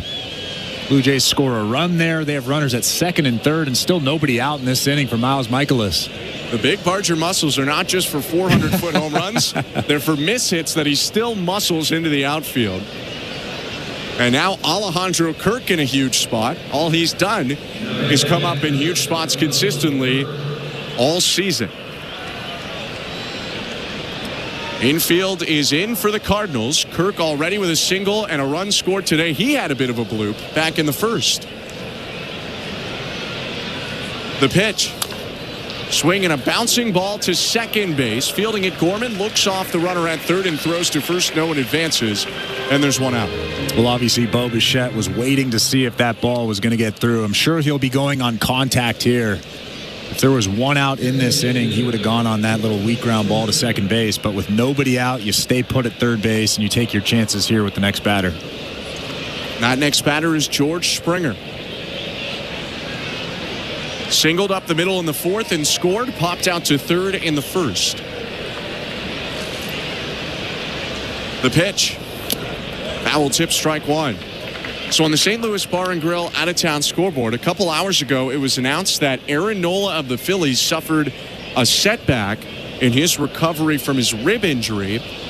The thought going into the weekend series was that he could very well start against the Blue Jays. 0-1 pitch, grounded foul third base side. 0-2. But obviously that's not going to be the case now. And in fact, some reporting that he's not going to be available until the All-Star break, maybe even later than that. And that's a long ways away. That's a huge deal for the Philadelphia Phillies, who are reeling at this point. All-Star break is about a month away from now. 0-2. Outside, 1 ball, 2 strikes. If they shut him down for a couple weeks, and he's still got a multi-week ramp-up to go.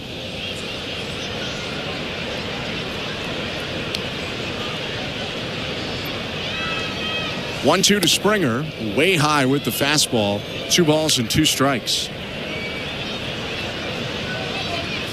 All of our in-town scores and news brought to you by St. Louis Bar and Grill. Second and third for the Blue Jays, who lead 5-4 in the top of the fifth. Only 1 out. Infield in, the 2-2 to George Springer. Swing and a fly ball, shallow left center field. Charging in from left, Donovan makes the catch. Bichette tagging, trying to score. The throw cut off, and Bo Bichette will come in to score. Sac fly for George Springer. It was shallow, but because Donovan had to cut in from left, he was in an awkward angle to then turn his body back and throw it into the infield. Yeah, I think that's the biggest thing, and that's why that's such an intelligent play from Bo Bichette. He sees Brendan Donovan running towards center field, and like you said, he couldn't throw across his body, get anything on that throw, and Bo Bichette would have been safe easily, even if Wilson Contreras didn't cut that baseball off at about the pitcher's mound. Again, tough luck for Miles Michaelis. First pitch to Andres Jimenez, low ball 1. I mean, at the end of the day, half of these runs are because with Andres Jimenez up, Michaelis threw a fastball right down the middle, and that is on him. Jimenez's 3-run homer. But pretty much all the other offenses felt like dinks and dunks for the Blue Jays. 1-0 pitch outside, 2-0. But that's what happens when you're in the strike zone. The opposing team has the chance to get the bat to the ball, and you never know. When you put the ball in play, you really never know what's going to happen, and that's kind of the problem tonight for Miles Michaelis. 2-0. Called a strike, 2-1. And you're going up against a Blue Jays team that strikes out as little as anyone in the majors. So they're going to make contact with those pitches in the zone and hits as many line drives as anyone in the American League. 2-1. Swinging a bouncing ball right side. Sliding stop, Gorman on the grass. Pops up, throws to first, and it's dropped around third base, but stopping there is Barger. Really tough play for Gorman. The throw wasn't awesome, but it wasn't terrible. And it was just a bit of a whiff there, I think, from Contreras on an in-between ball that might have skipped or might have just hit off of the bottom of his glove. Oh, I think that just hit off his glove. Yeah, he's been pretty good, pretty solid for the majority of his first season at first base, but that's a play that you have to make if you're a big league first baseman. Cardinals are lucky, though, that Addison Barger didn't round third base and try to score on that play. First pitch to Ernie Clement is chopped high toward third. Arenado cuts it off. Awkward throw to first in time. Ernie Clement wants a look at it. We'll at least hang around for a sec to see if the Blue Jays challenge. John Schneider looking back into the dugout. One more peek from Schneider, and they will not challenge. So a ground out to third ends the inning, but the Blue Jays take the lead back. They scored 2 runs on 3 hits. RBI double for Barger, sac fly for Springer, 6-4 Blue Jays, middle of the 5th. You're listening to Blue Jays Baseball, brought to you by your local family-owned Crown Rust Control Center, streaming at sportsnet.ca and the Sportsnet Radio Network. The NASCAR Cup Series is on SiriusXM. We're back on the track Sunday, 2 p.m. Eastern. It's the Viva Mexico 250 from Autodromo Hermanos Rodriguez on SiriusXM NASCAR Radio Channel 90 and on the SiriusXM app. For up-to-date betting lines, fantasy plays, and the latest NASCAR news, catch the pre-race show before every Cup Series race. Plus, 2 hours of post-race coverage on SiriusXM NASCAR Radio Channel 90. This is Dave LaGreca, creator of the biggest pro wrestling show on the planet, Busted Open. Don't miss myself and my Hall of Fame cast and crew as we break down every story in and out of the ring and talk to the top names in the business, like the legend himself, The Undertaker. I'm actually glad to be on a real show. Catch Busted Open live every day from 9 to noon Eastern on SiriusXM Fight Nation, channel 156, and on the SiriusXM app. Let the games begin. On SiriusXM, you get all the sports play-by-play you want and all the live sports talk you need. It's always a home game when you listen to the NFL, NHL, NBA, and MLB on the SiriusXM app. How good is that? We fuel your fandom with NASCAR, the biggest college games, PGA, and soccer. And when news breaks, hear instant reaction. We got a big developing story out of Cincinnati. The SiriusXM app. Everything a sports fan needs, all in one place. The Blue Jays are in flight, leading 3-0. Blue Jays fans, this is Ross Atkins, and you're listening to Blue Jays Baseball on SiriusXM. Sportsnet Radio Network. Blue Jays Baseball is presented by Crown Rust Protection. Alongside Chris LaRue, I'm Ben Schulman. 6-4 Blue Jays. And time asked for by Ivan Herrera before the first pitch of the bottom of the 5th. Chris Bassett looking to bounce back after giving up 4 runs and the lead in the 4th. Good news is his offense picked him up. Pitch to Ivan Herrera. Hit on the ground towards third. Fielded chest high by Barger off to his left. Throw over to first a little low, but reeled in by Ernie Clement. 1 out. Well, this is a big shutdown inning for Chris Bassett. Like you said, his offense got back in this ball game, got the lead for him yet again, 6-4. So you got to throw strikes. You got to pound that strike zone. He does a good job getting the first out there. He'll take on Brendan Donovan now. 1 out, bases empty. The pitch. Called a strike. That 4-run 4th inning started kind of quietly. Maybe we should have seen the warning signs, but he hit Brendan Donovan with a curveball to start the inning. A 1 curve is hooked on the ground. Fielded at first by Clement. Flips back to Bassett for the out. John Schneider had mentioned this before the game. Ernie Clement just stepped in front of Andres Jimenez to field that ball. Ernie is still new to first. They're telling him now, that's not your ball. And that's one of the nuanced things about playing first that can be difficult for people who haven't played there much, when to go off the bag and when not to. Yeah, right after that play ended, you could see Chris Bassett speaking to Ernie Clement. Andres Jimenez had a couple words to say to him. They got the out, so it's not the end of the world, but you just have to let him know, hey, that's an easy play for a second baseman. Get back to your bag. Pitch to Wilson Contreras. Outside, ball 1. Schneider had said Ernie's played so much second and short, and he has so much range that you have to remind him constantly, unlike the other positions, it's not your job to go get every ball near you. And that was actually a difficult play for him. Yeah. He's really smooth, really good with the glove, obviously, so it was probably easy for him, but it was a much more difficult play than it would have been for Andres Jimenez, who was standing right behind him. 1-0. Hit on the ground foul, 1-1. Also, when they're doing PFP in spring, unless I'm mistaken, Ernie Clement was not playing first base, flipping over to pitchers very much. There was probably more Alejandro Kirk and Tyler Heineman at first base than there was Ernie Clement over there. 2 outs in the 1-1 to Contreras. Check swing on a curve, appeal down to first base. No swing, says Phil Cuzzy. 2-1. Also, I probably shouldn't say this, but you're just going through the motions during a PFP. Right.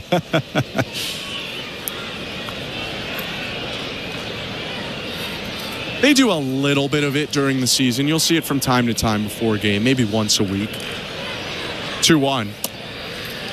Outside, 3 balls, 1 strike.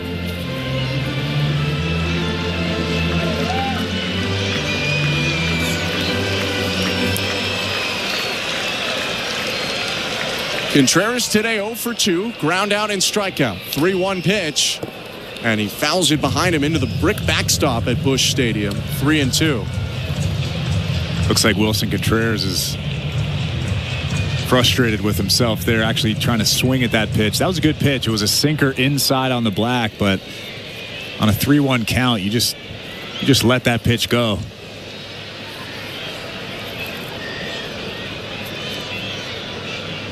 The 3-2. Hit on the ground, up the middle. Cut off by Bo Bichette near the second base bag. Throws on the run to first to end the inning. Well, that's a shutdown inning for Bassett. 3 groundouts to retire the Cardinals middle of the order in order and keep the Blue Jays up 6-4. Top of the 6th coming up next. You're listening to Blue Jays Baseball, brought to you by your local family-owned Crown Rust Control Center. Streaming on the Sportsnet app and the Sportsnet Radio Network. Buck Martinez here to tell you about the huge Double XL. 3-topping pizza from Pizza Pizza, just $19.99. That's a whopping 18-inch 3-topping thing of beauty for only $19.99. So hurry into Pizza Pizza today and bring a big appetite for a hot and fresh Double XL pizza. I'm loving this big voice. I may just call the game this way. Go to pizzapizza.ca. Knock all your summer projects out of the park with Home Hardware, the official home improvement retailer of the Toronto Blue Jays and your DIY partner in making your dream home a reality. From gardens to garages, back decks to front doors, refreshes and renos, we're here to help you cover all your bases and make every summer project a home run. Visit any of our 1,000+ home hardware and building center locations where we're proud to be locally owned and genuinely Canadian. Hey Canada! Crown, Canada's #1 rust protection, and the Make-A-Wish Foundation of Canada are teaming up for our annual Wash for a Wish charity car wash. Join us on Saturday, June 14th and help make a difference in the lives of Canadian children. Wash your ride for just $10, and 100% of all proceeds will go to the Make-A-Wish Foundation of Canada. Crown's Wash for a Wish car wash, June 14th at your local Crown Centre. Visit crown.com to find your nearest Wash for a Wish charity wash event.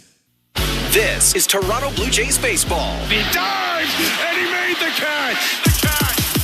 On Sportsnet 590 The Fan and the Sportsnet Radio Network.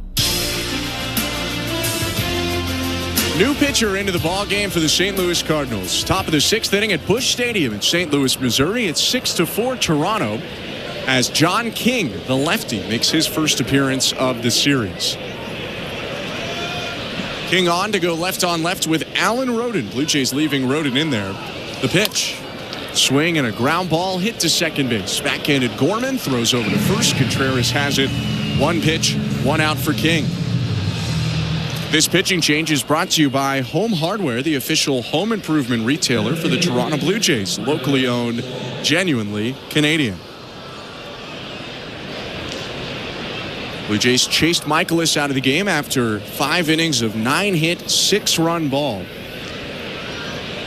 They put the ball in play a lot, and good things tended to happen. Pitch to Miles Strashow's bunt, pulls it back, and that pitch is down and away, ball 1. Arenado was crashing.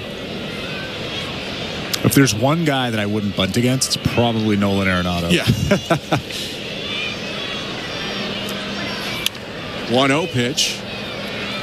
Lifted foul right side. Long run. Burleson makes the catch just before falling onto the sidewall. 2 down. Well, it looked like he was going to go crashing into the stands. He put the brakes on right in front of that short wall in foul territory down the right field line. Made a pretty good catch for the second out of the inning. 2 quick outs for John King, who's making his 26th appearance of the season. He's in his 6th major league season overall, split between the Rangers and Cardinals. He's having a nice year, 3.5 ERA in 22 2/3 innings. Pitch to Jonathan Clase, called to strike 0-1. He really does not strike guys out, though. It's almost jarring to see, considering the climate of today's pitchers, especially today's relief pitchers. 12 strikeouts in about 23 innings. So 1 to Clase, hit off the mound. Nice stop by King. Picked it on a hop off the hill, flips to first. And that will do it for the top of the 6th. John King comes in, retires 7, 8, 9 in order, sends us to the bottom of the 6th with the Blue Jays leading 6-4. You're listening to Blue Jays Baseball, brought to you by your local family-owned Crown Rust Control Center, streaming at sportsnet.ca and the Sportsnet Radio Network. This Father's Day, fire up the fun on the SiriusXM app. From country barbecue jams to classic rock essentials. The cat's in the cradle and the silver spoon. Little boy blue.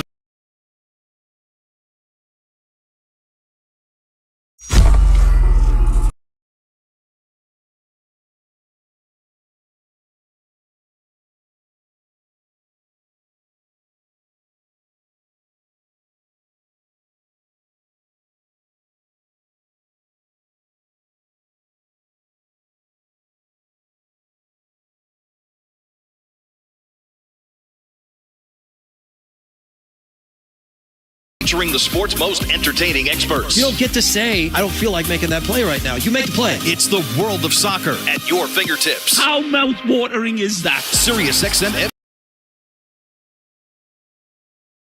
Cheers, Insiders! Thank you for hanging out with us tonight, this morning, middle of the night, middle of the afternoon, wherever it is that you're hanging out with us, listening to the Blue Jays, chatting it up, keeping it classy. Thank you. Thank you. Thank you. You all rock. You are awesome.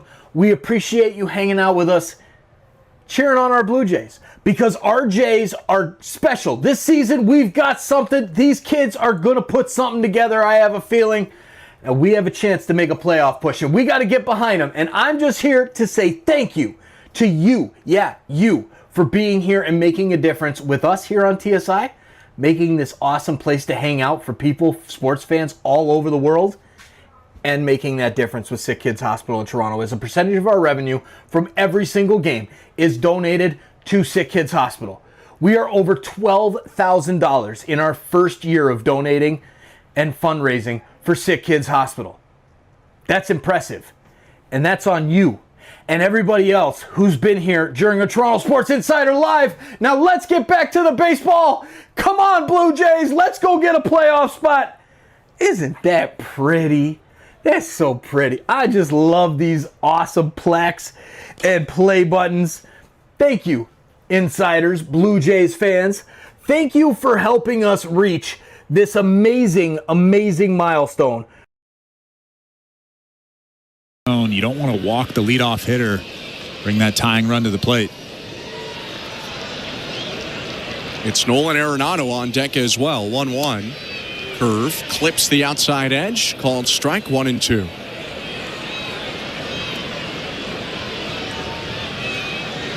Interesting, a couple of curves in this at-bat because Burleson hammers breaking balls, hitting well over 300 with 3 of his 5 homers on them. 1-2 fastball fouled off of his back ankle. Burleson stumbles forward into fair territory and now turns back, walking around gingerly. That one slammed into the outside of his left ankle, it looked like. It's actually really tough to foul a ball off your back leg, and Burleson does that right there. That'll tell you how behind he was on that inside pitch from Chris Bassett. It was the front foot. There you go. We just got the replay. I put on these glasses and I still can't see. 1-2 pitch. Line foul left side. Still 1-2.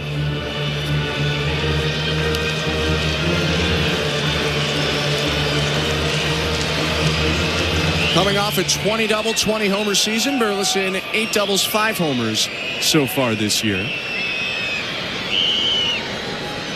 1-2 pitch.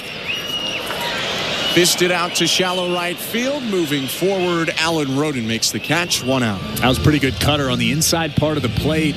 Just off the plate inside. Just jams Burleson. A little weak fly ball out to Alan Roden in right field for the first out of the inning. That's a big out, especially with Nolan Arenado coming up to the plate. He's swinging the bat very well over the last couple of days. Arenado with 2 hits today.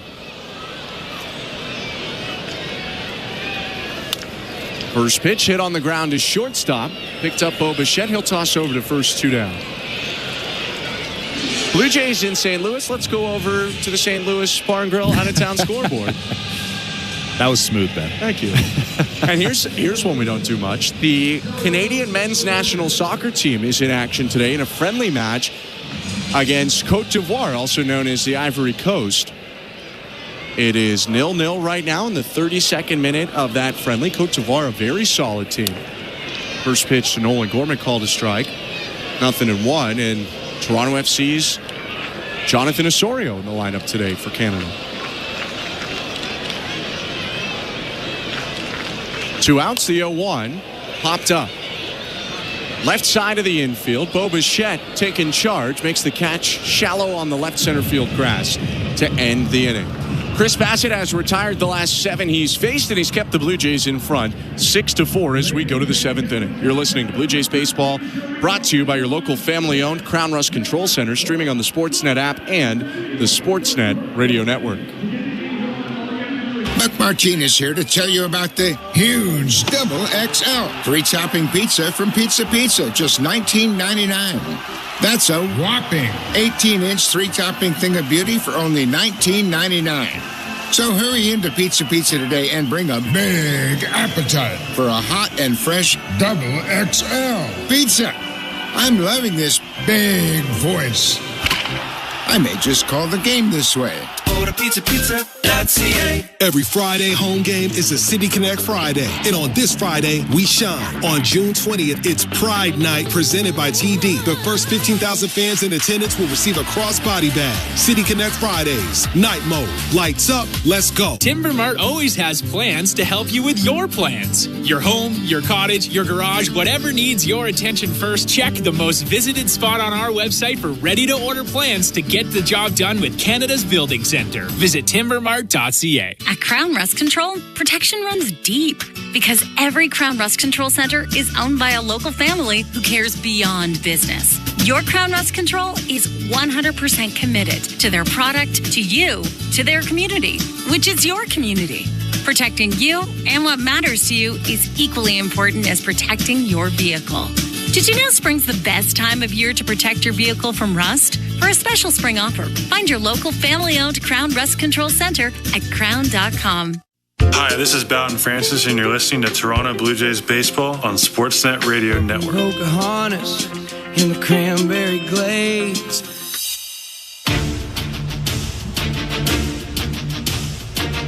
Top of the 7th, 6-4 Blue Jays. Second inning of work for the lefty reliever for St. Louis, John King, who deals to Bo Bichette and misses down and in ball 1. Lefty King had a quick top of the 6th, retiring the bottom third of the order in order. Is 1-0 to Bichette. Swing and a liner foul, 1-1. King a sinker baller. Low to mid-90s with the sinker. He'll throw that about 2/3 of the time. Fills in the rest with a changeup and slider. 1-1. Fouled away to the right again. 3 straight sinkers. It's 1-2. You mentioned the low strikeout rate of King. For his career, 149 strikeouts in 227 and a third innings. That might be the lowest strikeout rate I've ever seen. Whoa, sinker runs up and in near the chin of Bichette. Hits off the backstop. Bo leaned back and took a couple of steps backpedaling out of the box. It's 2-2. That's scary. I don't care what the velocity is. That was a fastball at 94 miles an hour up around the chin. You could just see how uncomfortable Bo Bichette is right now. He's back in the box, though. Kings 2-2. Swinging a fly ball out to right field. Moving back toward the warning track, Burleson reaches out for the wall. He makes the catch a little bit before the fence. 1 out. That ball traveled really well out to right field. Bo Bichette getting underneath it, maybe just a little bit too much. Burleson was about 10 feet from that right field fence.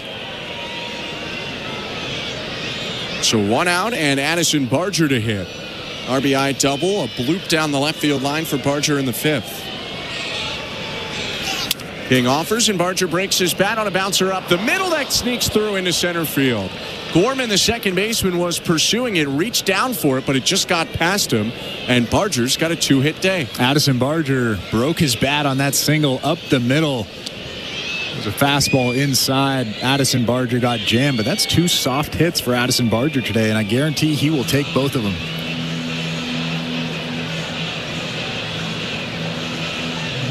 Barger stopping at first. And a meeting on the mound right now at Busch Stadium. Ollie Marmol is going to take the ball from John King before Alejandro Kirk hits. Runner on first, 1 out, 6-4 Blue Jays, top of the 7th, and it's a pitching change brought to you by Home Hardware, the official home improvement retailer for the Toronto Blue Jays, locally owned, genuinely Canadian. Let's go over to today's host. Here's Show Ali. Thanks very much, guys. Let's check on that St. Louis Bar and Grill out-of-town scoreboard. No hockey tonight in the NHL. Stanley Cup final on an off day this evening. But 3 games in, and the Florida Panthers are up 2-1 in the series over the Edmonton Oilers. Panthers hoping for 2 more wins before repeating as Cup champs. Was a demolition of the Oilers in Game 3, a 6-1 rout. The final score, Brad Marchand becoming the oldest player to score in each of the first 3 games of a Cup final, and Sam Bennett adding his NHL playoff leading 14th goal of the year. The teams now do have some extra time in Miami to get set for Game 4, which will be Thursday night. You can watch it, as always, on Sportsnet and the CBC. And we are at the end of the season, more or less, which means we have some award news. Earlier today, the winner of the Calder Trophy was announced. It is handed out annually to the league's top rookie, Montreal Canadiens defenseman Lane Hutson, earning the first bit of hardware in his career. Hutson earning 165 of 191 possible first-place votes, a runaway win. Flames goaltender Dustin Wolf, 15 first-place votes. Sharks forward Macklin Celebrini taking 11 votes. Hudson's 60 assists, matching Larry Murphy with the Kings for the most by a rookie defenseman in NHL history, while his 66 total points trailing only 3 players for the most by a rookie blue liner. No rookie, regardless of position, has registered more assists for the Habs in a single season, and Hutson is now the first Habs player to win the Calder Trophy since Ken Dryden won in 1972. Blue Jays baseball, as always, is brought to you by Crown Rust Protection. Let's get you back to the action with the call. Here are Ben Schulman and Chris LaRue. Thank you very much, Joe. 1 on, 1 out, top of the 7th inning. Alejandro Kirk to hit, with the Blue Jays leading 6-4. Into the game for the Cardinals, the right-handed reliever Kyle Leahy, who brings his .234 ERA into this ball game. He's making his 29th appearance of the season. Righty kicks and deals, and Kirk takes a curveball high, ball 1.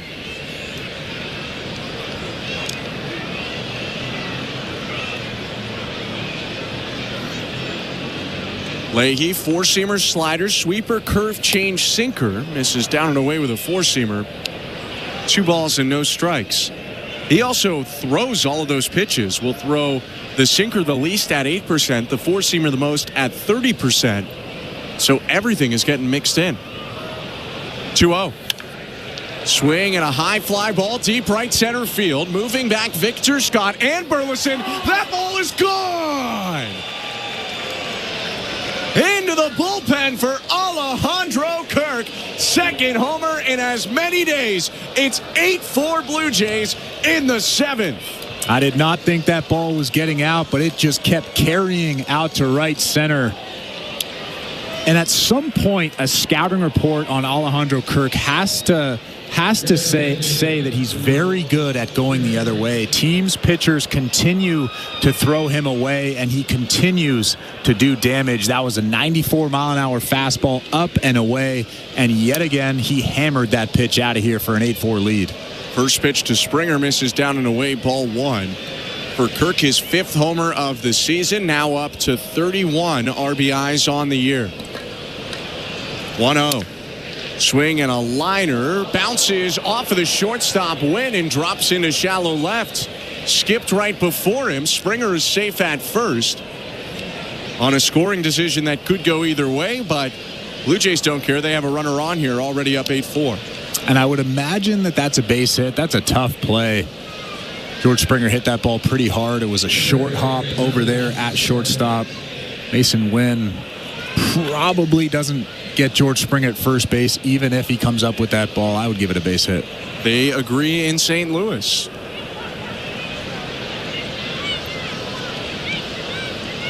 Springer on first, pitch to Andres Jimenez, high, ball 1. So Springer now with 2 hits. Kirk with 2 hits after the homer. Barger with 2 hits. The Blue Jays have 12 overall with only 1 out in the 7th. 1-0. Jimenez fouls it back. 1-1. Do you think people that are tuning in right now are thinking they're doing it again? Probably. I mean, They thought that 13 days in a row, maybe even more than that. It's unbelievable how quickly and dramatically something has turned for this team. 1-1. Swing and a ground ball. Picked up at third. Arenado throws over to second one. Back over to first for an inning-ending double play. Blue Jays add to their lead, though. 2 runs on 3 hits. Another big homer from Alejandro Kirk makes it 8-4 for the Blue Jays at the 7th inning stretch in St. Louis. You're listening to Blue Jays Baseball, brought to you by your local family-owned Crown Rust Control Center, streaming at sportsnet.ca and the Sportsnet Radio Network. Knock all your summer projects out of the park with Home Hardware, the official home improvement retailer of the Toronto Blue Jays and your DIY partner in making your dream.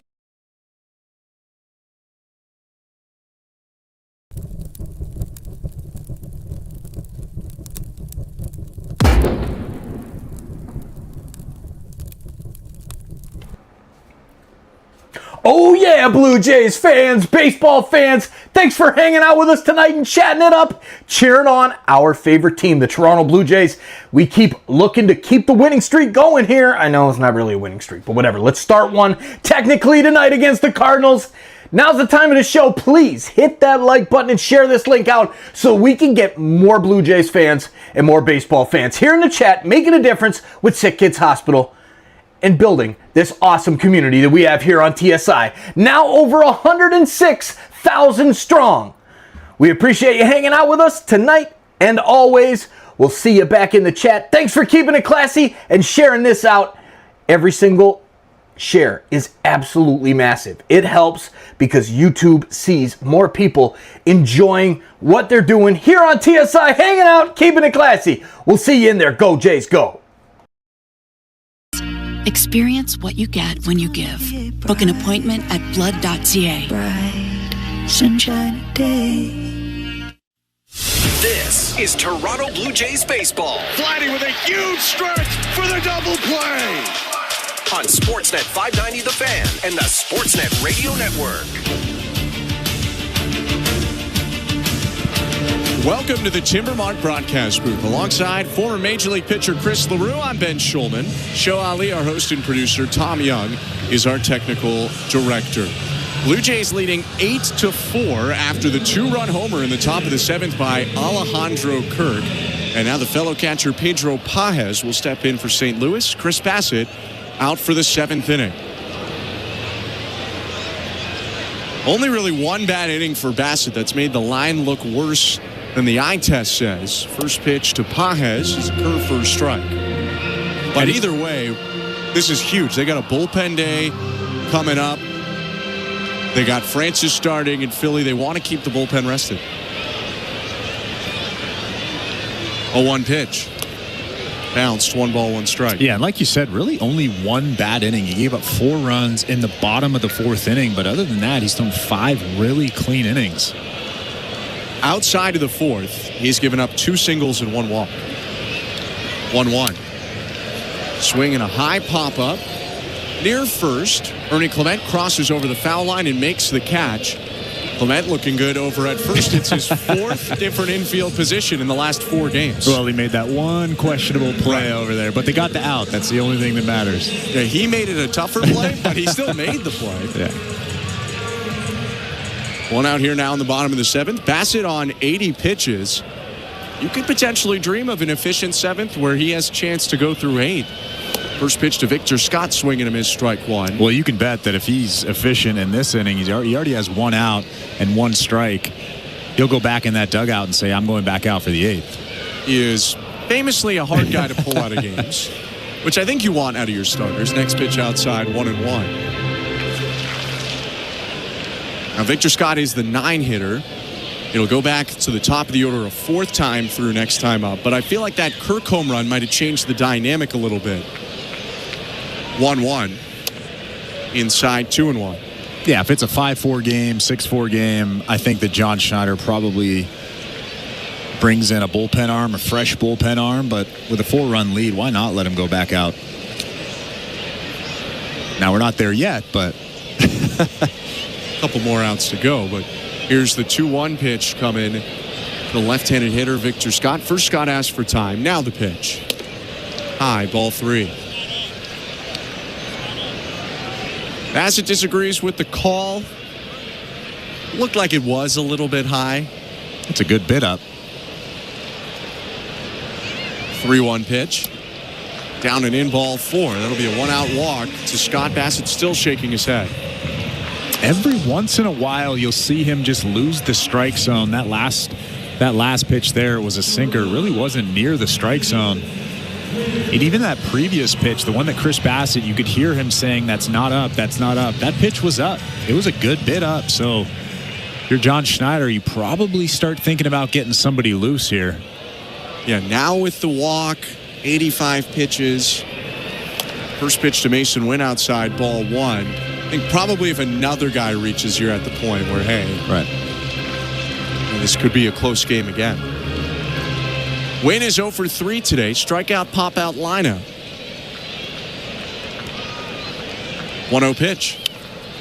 Wynn pops it up in between the mound and the plate. Bassett wanted to catch it, but Clement calls him off and makes the play. Bassett could have caught it, but instead, Clement with the catch, 2 down. Well, how about Alejandro Kirk running out there as well? He was about a third of the way to the pitcher's mound. That would be a really tough play for him. Luckily, Ernie Clement comes running in and made that catch. I mean, I know we're supposed to think pitchers can't field it all, but that's an easier play for Bassett than Kirk.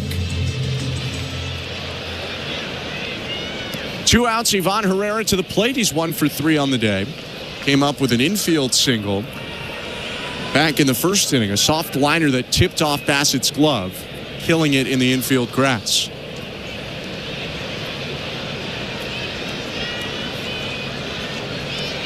.322 batter with a .958 on base plus slugging. The pitch. Curve, called a strike. Herrera might be thinking about an all-star game.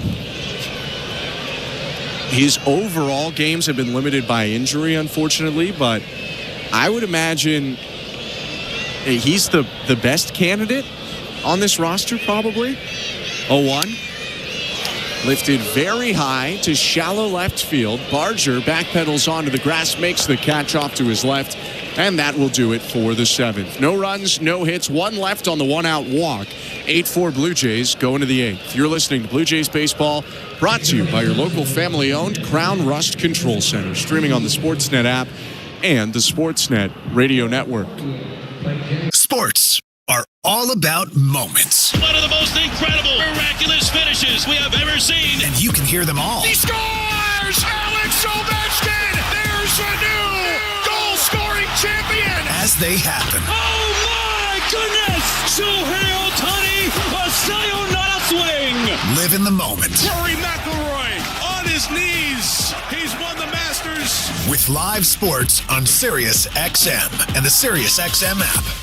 Every night after the final out, the Round Trip Roundup brings you the scores, highlights, and analysis from every game across Major League Baseball, all in less than 30 minutes. Swung on and missed, strike 3 and a no-hitter. It's the perfect way to get caught up on all the night's biggest home runs and best performances. In a high drive, deep right center. It's the Round Trip Roundup on MLB Network Radio, every night on Sirius XM Channel 89 and every morning on the Sirius XM app. Hello, children. I'm Alice Cooper. Rocco Mediat and I are talking golf, music, and more on Rolling the Rock. Jake Trout and the Flounders. Oh, sure, yeah. They were pretty good, except for Payne Stewart. I said, Payne, you're one of the nicest people I've ever met. You are one of the worst harmonica players ever on the planet. Listen to Rolling the Rock on PGA Tour Radio or anytime on the SiriusXM app.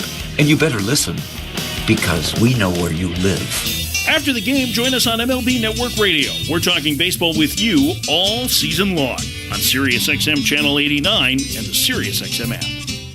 Sportsnet Radio Network. 8-4 Blue Jays, top of the 8th inning. And a second inning of work for the reliever, Kyle Leahy. Blue Jays lead off Ernie Clement, Alan Rodin, and Miles Straw will hit this inning as well. First pitch to Clement, swing and a miss, strike one. We got to look at a conversation between John Schneider and Chris Bassett on the Sportsnet television broadcast in between innings. 0-1. Check swing, pitch was low, appeal to first, no swing, 1-1. There wasn't a handshake. Yeah, it was. To be honest, I'm going to say it was inconclusive a little bit, though. We didn't get a long enough look to really know. 1-1. Swing and a fly ball to center field. Moving toward right center, Scott hunched over, makes the catch, 1 out. Yeah, normally you'll see a hug, a handshake, something like that that's really conclusive as to if he's staying in the game or not. I didn't see anything. He took his hat off, put the hat down on the bench. Mason Fluharty's warming up right now, but he's not really warming up. He's just kind of getting loose. The Blue Jays have an interesting situation. Blair and Barker talked about it at length on Blue Jays Talk yesterday. They'll Blue Jays Talk again today as Rodin takes low ball 1. Because of the issues they're having with the back 2 spots of their rotation, I mean, the bullpen days have gone well, but not having that starter. 1-0 pitch, called a strike, 1-1.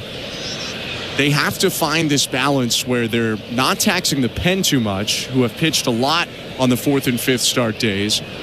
But also they have to make sure the top 3 starters stay healthy as Rodin loops the 1-1 out to shallow center. That's down for a hit.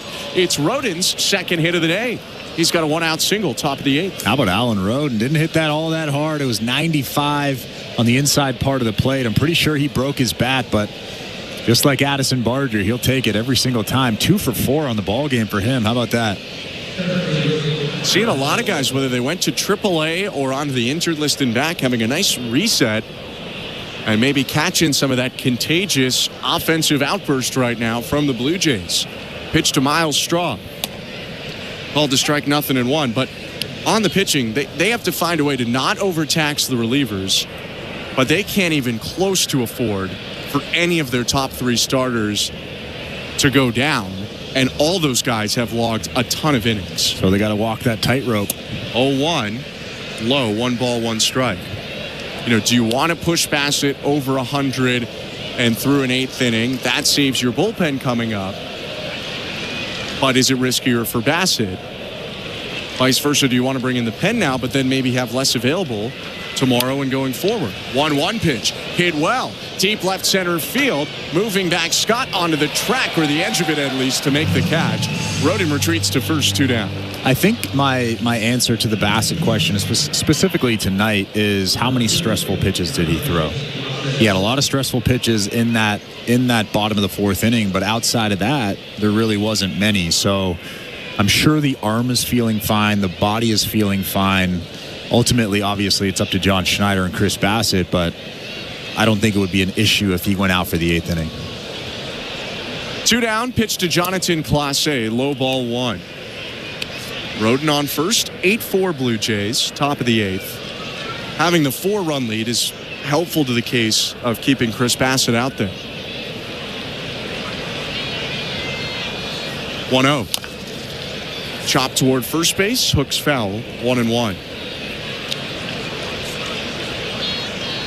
One other small issue with the pitching situation for the Blue Jays. It's amazing how they've played throughout this stretch. Because they have these bullpen days, they're long guys, they're lowest leverage guys that might come in an 8th or 9th inning up 4. They have to be saved. We know Lauer and Turnbull are going to pitch tomorrow. Next pitch, hit on the ground to first, again foul, although a nice stop by Contreras. Count is 1-2.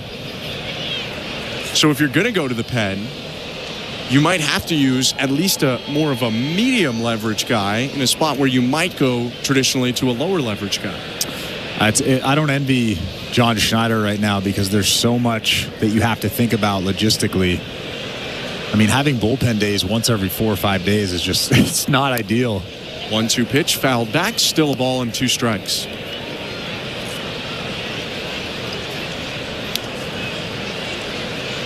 Maybe the issue is coming to a close soon. We'll see Spencer Turnbull tomorrow, whether he starts or comes in after Lauer. Scherzer's pitching in Buffalo on Friday. Adam Macko is set to make a start at Buffalo soon. 1-2. Swing and a miss. He got him. Elevated the heater, did Kyle Leahy, to strike out Jonathan Clase and end the inning.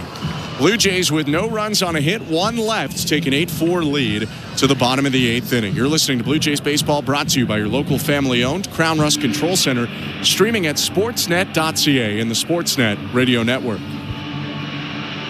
Be at the ballpark on Wednesday, June 18th for a picture-perfect evening of Blue Jays baseball. Arrive early to receive your Kevin Gausman t-shirt giveaway, presented by Ryobi. Free to the first 15,000 fans. Find your seats at BlueJays.com. Drywall, an essential part of many, many projects. It's important to get it right and start with quality materials. Essentials you'll always find competitively priced at Timber Mart, like CGC, a recognized giant in the drywall industry for over 100 years and leading Canadian manufacturer of gypsum drywall. Well established and reputable, building pros and contractors know CGC, and you get exactly what the best builders trust. That's as sexy as drywall gets. Timber Mart, Canada's building center. Every Friday home game is a City Connect Friday. And on this Friday, we shine. On June 20th, it's Pride Night presented by TD. The first 15,000 fans in attendance will receive a crossbody bag. City Connect Fridays. Night mode. Lights up. Let's go. Hey Canada! Crown, Canada's #1 rust protection, and the Make-A-Wish Foundation of Canada are teaming up for our annual Wash for a Wish charity car wash. Join us on Saturday, June 14th, and help make a difference in the lives of Canadian children. Wash your ride for just $10, and 100% of all proceeds will go to the Make-A-Wish Foundation of Canada. Crown's Wash for a Wish car wash, June 14th at your local Crown Centre. Visit crown.com to find your nearest Wash for a Wish charity wash event. This is Toronto Blue Jays baseball. 0-2 swing and a miss, strike 3. On Sportsnet 590 The Fan and the Sportsnet Radio Network.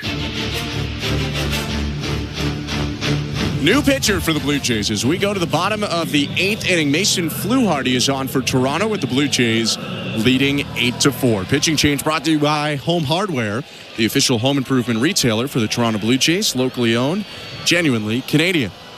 Left on left, Fluharty deals to Brendan Donovan. Outside, ball 1.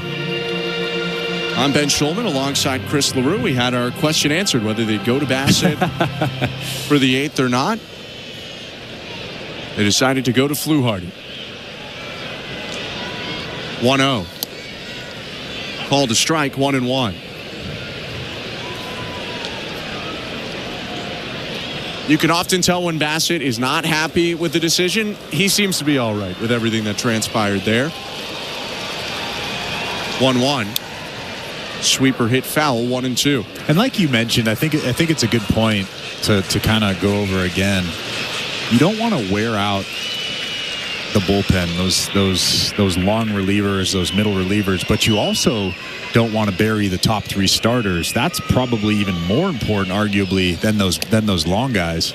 1-2 pitch up high, 2 balls, 2 strikes. So I think this is a good move from John Schneider and Pete Walker here. I mean, you could certainly argue there are more options for them to draw up from the minor leagues in the bullpen than there are in the rotation. They're also expecting some relievers to get healthy sooner rather than later. 2-2. Fouled off the glove.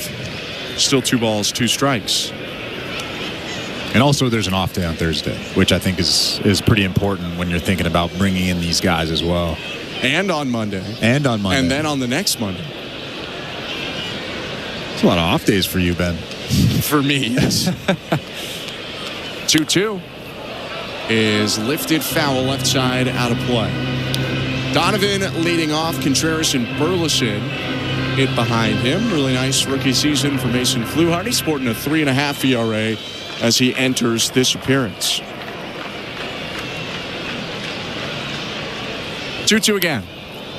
Cutter fouled away. 92. Feels like we've seen a little more 91-92 recently from Fluharty instead of 89-90. Well, when the calendar switches over to June, that's generally when you'll see an uptick in velocity, 1, 2, even 3 miles an hour. And we're seeing that with Mason Fluharty, even a couple miles an hour. 2-2 again. Fouled off once more. Mid-season form, I think the saying goes. Yeah. After Donovan hits, we'll take a look at the Bet365 standings. With Bet365, you can watch thousands of live games, build your own bet, and you can even make a bet while the game's still being played. 19 plus, play responsibly. Ontario only. Fluharty kicks and offers, and it's a foul tip into the glove of Kirk. Strike 3. With one out, we go over to those standings. One final that affects two AL East teams. The Red Sox already beat the Rays today 3-1. So the Yankees lead the division 39-25. Blue Jays at 36-30 are 4 back. Rays 36-31, 4.5 back. Boston is 33-36, 8.5 back. And the Orioles 26-39, 13.5 back. Pitch to Wilson Contreras, called to strike, 0-1. Blue Jays currently hold sole possession of the top wild card spot, half a game ahead of the Rays and the Minnesota Twins. Rays already lost today. That's why they're half a game behind, and the Twins look like they're going to lose, down 6 to the Rangers. 0-1. Outside, 1 ball, 1 strike.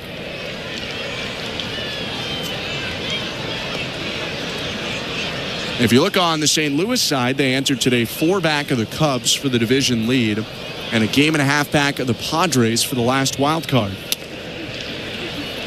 1-1 pitch outside, 2-1. It's a big game for them as well. Huge game.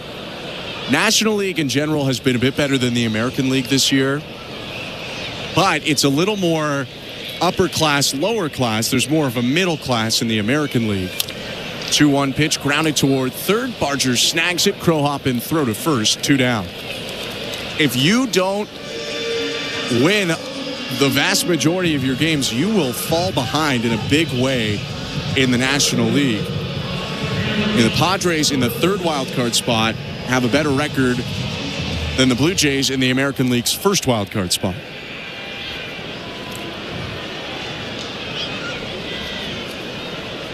Two outs, bases empty. Alec Burleson will hit for St. Louis with the Blue Jays up 8-4. First pitch fouled off, 0-1. And I guess now the National League knows how the American League wild card contenders have felt over the last 10 years or so. A lot, though, of American League talent seemed to flip over to the National League. 0-1.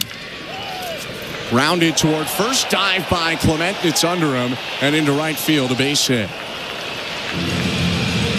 What comes to mind first and foremost is Juan Soto, staying in the same city but flipping leagues. Obviously, you had Max Fried go from Atlanta over to the Yankees, but a fair amount of big-ticket free agents were brought in to National League clubs, the Mets being a big part of that. Chicago Cubs got Kyle Tucker away in a trade from the Astros. Now before Nolan Arenado hits, it looks like Kirk is going to walk out to the hill and have a bit of a talk with Fluharty. John Schneider coming out, so this very well could be a pitching change for the Blue Jays. He'll take the ball from Fluharty, and Chad Green is about to enter for the Blue Jays. 8-4, Toronto leads. Runner on first and 2 down in the bottom of the 8th inning. It's a pitching change brought to you by Home Hardware, the official home improvement retailer for the Toronto Blue Jays, locally owned, genuinely Canadian. Let's go over to today's host. Here's Show Ali.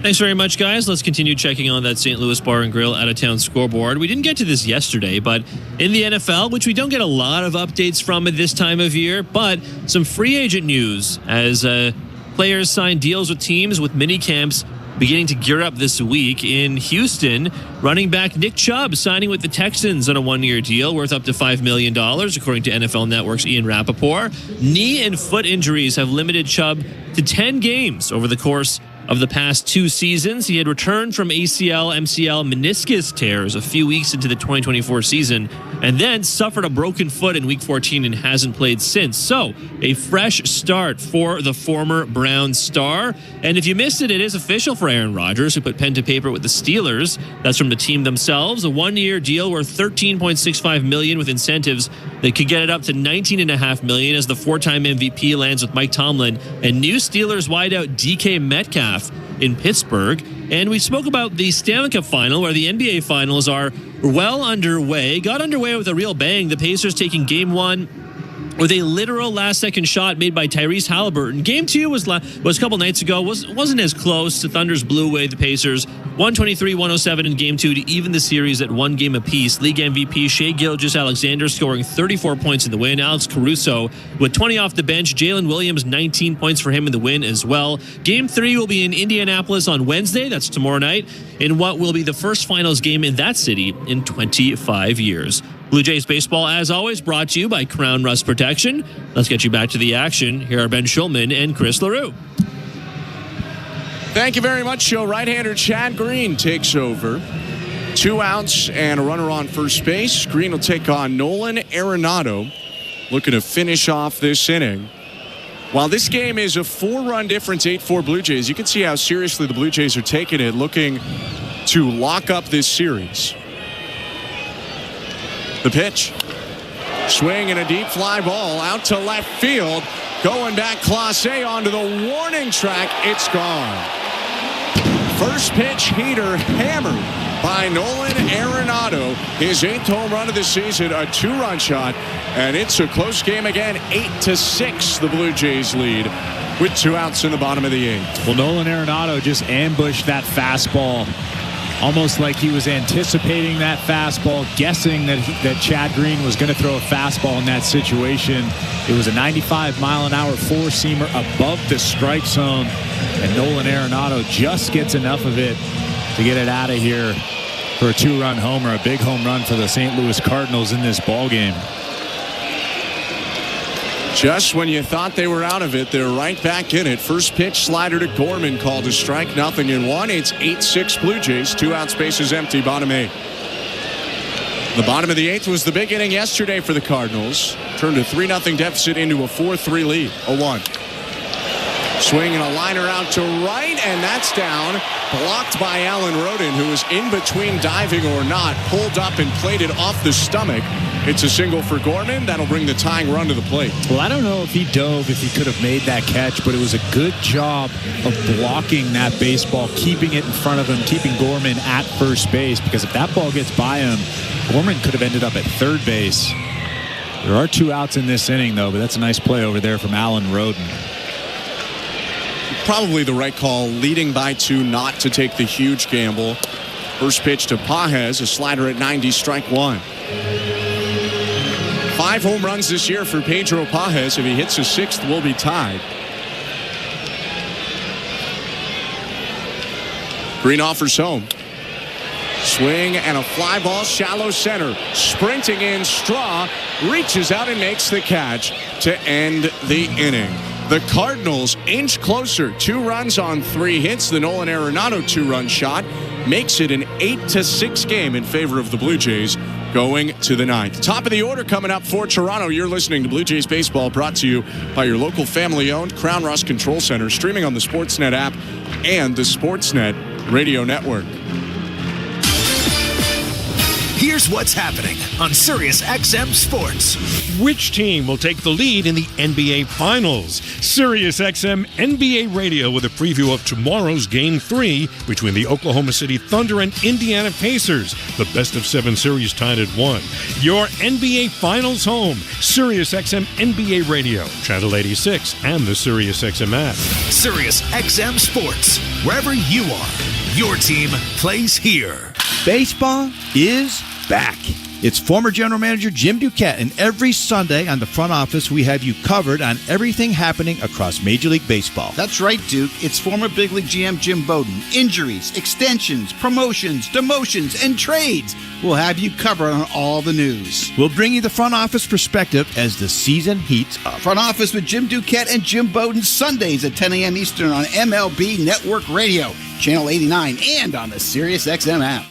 The football talk doesn't stop on SiriusXM NFL Radio. They're mentally tough, they're physically tough, and they're talented. Stay informed with the latest news around the National Football League, leading up to the training camp tour. You got to practice a certain way if you want to be winners. Our experts are getting you ready for the 2025 season. For the veteran players, they want to see the guy earn the job. There's a story for every team on NFL Radio Channel 88 and the SiriusXM app. From in-season fantasy baseball management to helping you prepare for your fantasy football drafts, Fantasy Sports Radio is helping you dominate. Channel 87 and on the Sirius XM app. Radio Network.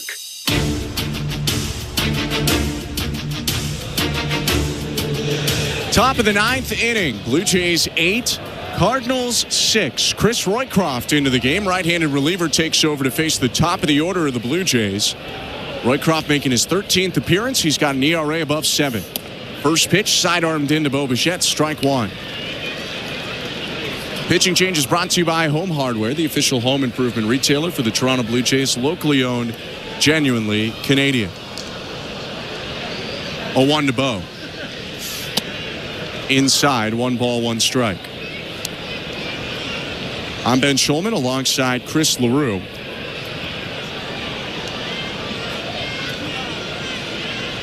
Roycroft, sinker, four-seamer, cutter. His pitch. Swing and a liner, right field, hugging the chalk. It's down foul, just wide of that line. That'll make it 1-2. That might have been about 6 inches foul. There's not much room down there in foul territory, and it stayed in.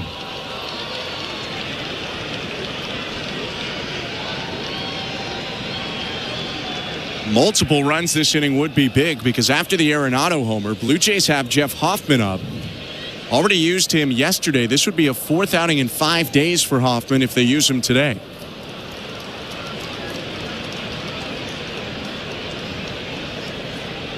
Bearded right-hander looks into Bichette. Roycroft's 1-2. Inside. 2 balls, 2 strikes. And if Jeff Hoffman is used today, he'll have tomorrow off for sure. He'll have that off day, and he should be ready for that Philadelphia Phillies series, that important series coming up in Philly. 2-2. Bounce softly toward third base. Arenado charging, bare hands, tosses to first, not in time. 10-time Gold Glover did everything he could, but that'll be an infield hit for Bo Bichette on a swinging bunt. That's vintage Arenado right there. I love seeing him charge a baseball, come hard in, bare hand, make a good throw over to first base, but not in time to get Bo Bichette.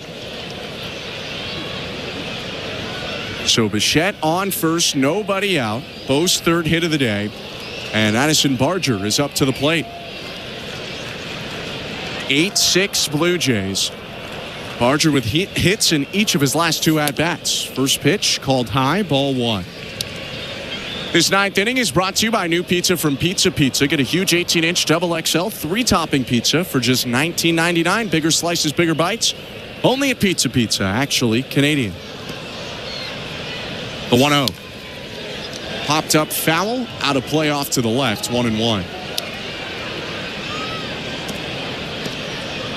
New reliever Roycroft out of D3 Aurora University in Illinois. He was a multi-sport athlete there. Played a year on the men's basketball team as their backup center. 6'7" righties, 1-1. Called a strike, 1-2.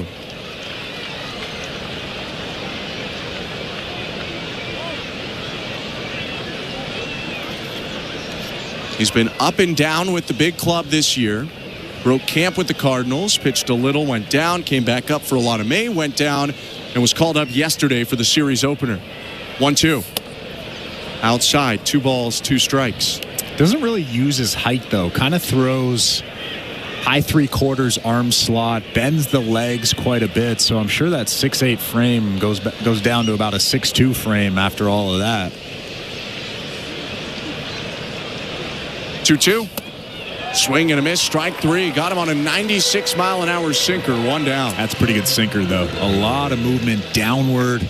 Looked like a strike inside and then just dropped below that strike zone at 96 miles an hour. Tough pitch to square up. Great stuff for the right-handed reliever.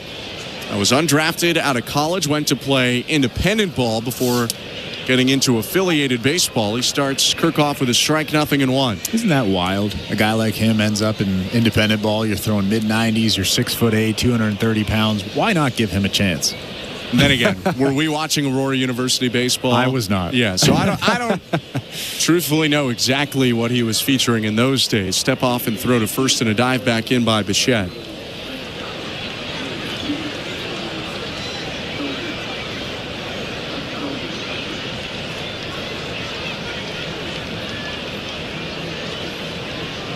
0-1.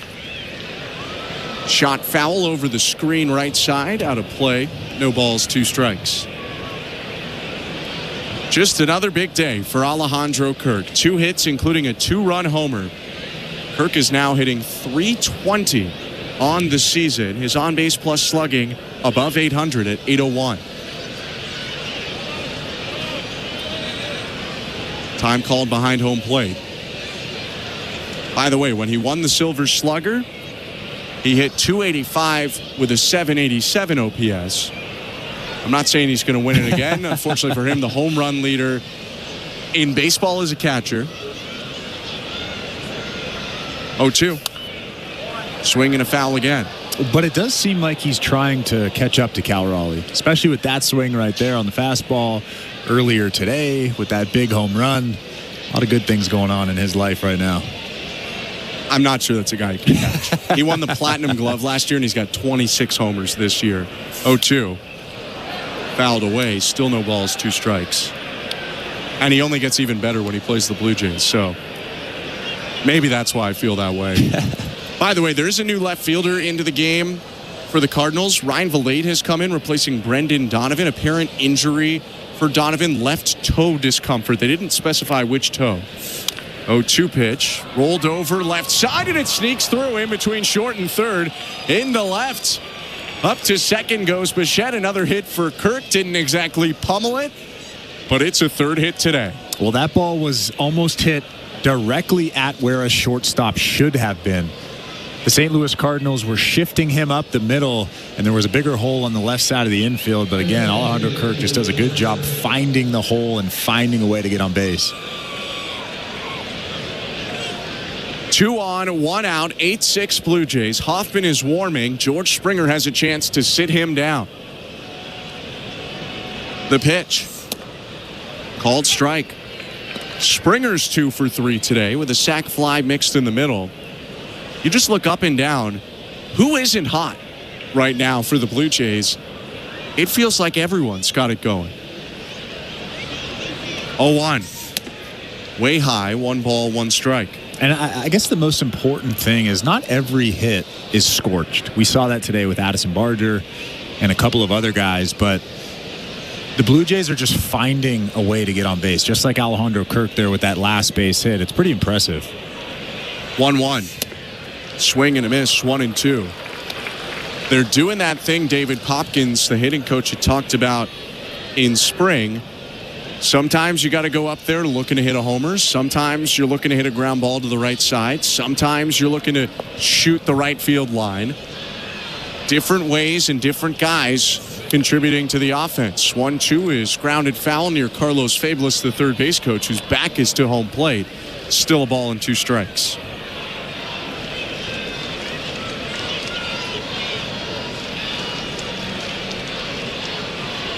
"19 pitches in the inning for the big right-hander Roycroft.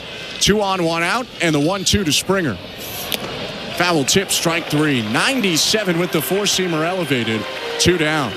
That's a big fastball. A lot of life on that fastball as well with that kind of high 3/4 arm slot. He gets a little bit of run at the end. And oh yeah, that's 97 miles an hour by you. He really saves that pitch for the strikeout. He uses the sinker to set up the cutter or 4-seamer, depending on how he wants to attack a hitter with 2 strikes. Pitch to Andres Jimenez is a sinker on the corner, strike 1. Jimenez 1 for 4 today. 3-run homer in the first, reached on an error in the 5th. Next pitch. Fouled back, and quickly Roycroft ahead of him, 0-2. Looking ahead to the bottom of the 9th inning, Victor Scott, the 9-hitter, set to lead off. Then you'll have Mason Wynn and Ivan Herrera. 8-6 Blue Jays, 2 on, 2 out. 0-2 is lined and down in right center field. Bichette around third. He'll come in to score. Going all the way to third is Alejandro Kirk. and the Blue Jays have runners on the corners and 2 outs, up 9-6, thanks to the RBI single by Andres Gimenez. Well, Andres Gimenez continues to swing the bat well ever since he came off the IL. You can see just how excited he is, giving a double fist pump over there at first base. But how about Alejandro Kirk going first to third? Usually you see him pull up at second base, but he just rumbles around second base, sees that ball is almost in the gap, and he makes it to third base with 2 outs in this inning. You never know how that could factor in, that extra 90 feet. Right now, Roycroft is getting a visit from his pitching coach, Dusty Blake, before Ernie Clement comes up. Could still be a spot where the Blue Jays would go to Hoffman. It would still be a safe situation right now with the score at 9-6.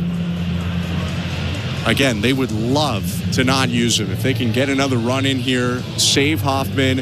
It's not the end of the world. You had talked about he'd be down tomorrow, and then there's an off day. So you'd have him back for Philly. But maybe you could get a little greedy and have him available tomorrow in a bullpen day and then still have him for Philly if the Blue Jays can tack on one more right now. I think that's the most important thing to remember. There's still a big game tomorrow. 100%. And the Blue Jays and John Schneider would love to have Jeff Hoffman available tomorrow. For most teams, a bullpen day's a write-off. The Blue Jays have been very good in their bullpen days this year. Pitch to Ernie Clement. Yanked down and away to the backstop. Bangs off the bricks. And Alejandro Kirk races in to score. That's the value of Kirk going first to third. He scores on the wild pitch. Up to second goes Andres Gimenez. It's 10-6 Blue Jays. Well, there's letters behind home plate on the brick. It says Busch Stadium. And I think it hit the corner of one of those letters and went directly at the St. Louis Cardinals dugout. And that allowed Alejandro Kirk to score from third base. If it doesn't hit one of those letters, he's not scoring.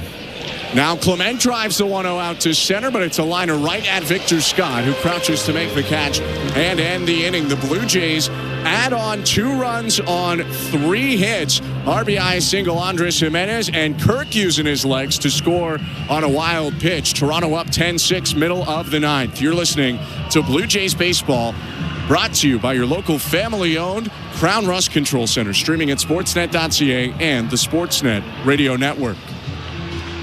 Of all the things that Timber Mart can lend a hand to build, community ranks among the most important. And with the Timber Mart Local Leaders Initiative, we strive to recognize those dedicated to making their hometowns a better place to live, work, and play. From now to June 25th, you can vote to select our grand prize winner. They'll receive a $10,000 grant to support their outstanding initiative as Timber Mart's Local Leader of the Year.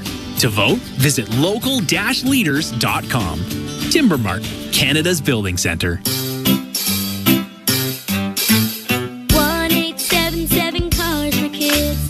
KARS Cars for Kids. 1877 Cars for Kids. Donate your car today. Donate online at carsforkids.ca. That's cars with a K. Pickup is quick and easy. You'll benefit a child and get a maximum tax credit. 1877 Cars for Kids. Donate your car today. Donate today, and your car can be gone tomorrow. Hi, this is Tyler Heineman, and you're listening to Toronto Blue Jays Baseball on the Sportsnet Radio Network. Welcome back to Blue Jays Baseball. Show Ali with you. The Blue Jays lead the Cardinals 10-6 as we head to the bottom of the 9th inning at Busch Stadium. Don't forget, we do have Jays Talk tonight. Blair and Barker have the post-game show this evening. Jeff will throw out the numbers for you to call after the final out, and you can text them as well. 590-590, name and location. The People's text line's always open. I see a bunch here already. We'll get those over to B&B. Standard data and messaging rates may apply. Blue Jays Baseball, as always, brought to you by Crown Rust Protection. Again, the Blue Jays lead the Cards 10-6 as we head to the bottom of the 9th inning at Busch Stadium. With the call here, Ben Schulman and Chris LaRue. Thank you very much, Joe. The Blue Jays not going to Jeff Hoffman because they're up 4. They'll stick with Chad Green for the bottom of the 9th. His first pitch to Victor Scott fouled away. 0-1. This copyrighted broadcast is presented by authority of Rogers Blue Jays Baseball Partnership and may not be reproduced or retransmitted in any form, and the accounts and descriptions of this game may not be disseminated without the express written consent of Rogers Blue Jays Baseball Partnership or the Sportsnet Radio Network. 0-1 lifted out to shallow left center, and Bo Bichette back there to make the catch. There's 1 out. We've already talked about it a little bit, but it is big, at least for now, to potentially not use Jeff Hoffman. Yeah, because if you have to use him tonight, like we talked about earlier, he's definitely down tomorrow, and then fortunately the Blue Jays have that off day in between now and the Phillies series. So he does get the 2 off days, but you can't use him tomorrow. You have to remember that tomorrow is a very important game. First pitch to Mason Wynn, called high, looked like it had the zone. Ball 1. But it's good that Chad Green got back to that dugout, stayed ready. I'm sure Pete Walker ran right over to him after that last inning and said, hey, stay hot, stay ready in this dugout right now. Next pitch called to strike, 96 on the outer edge, 1-1. A lot of people contributed to it in that 2-run top of the 9th. 1-1 pitch. Swing and a grounder up the middle, fielded Andres Jimenez, and he will eat it.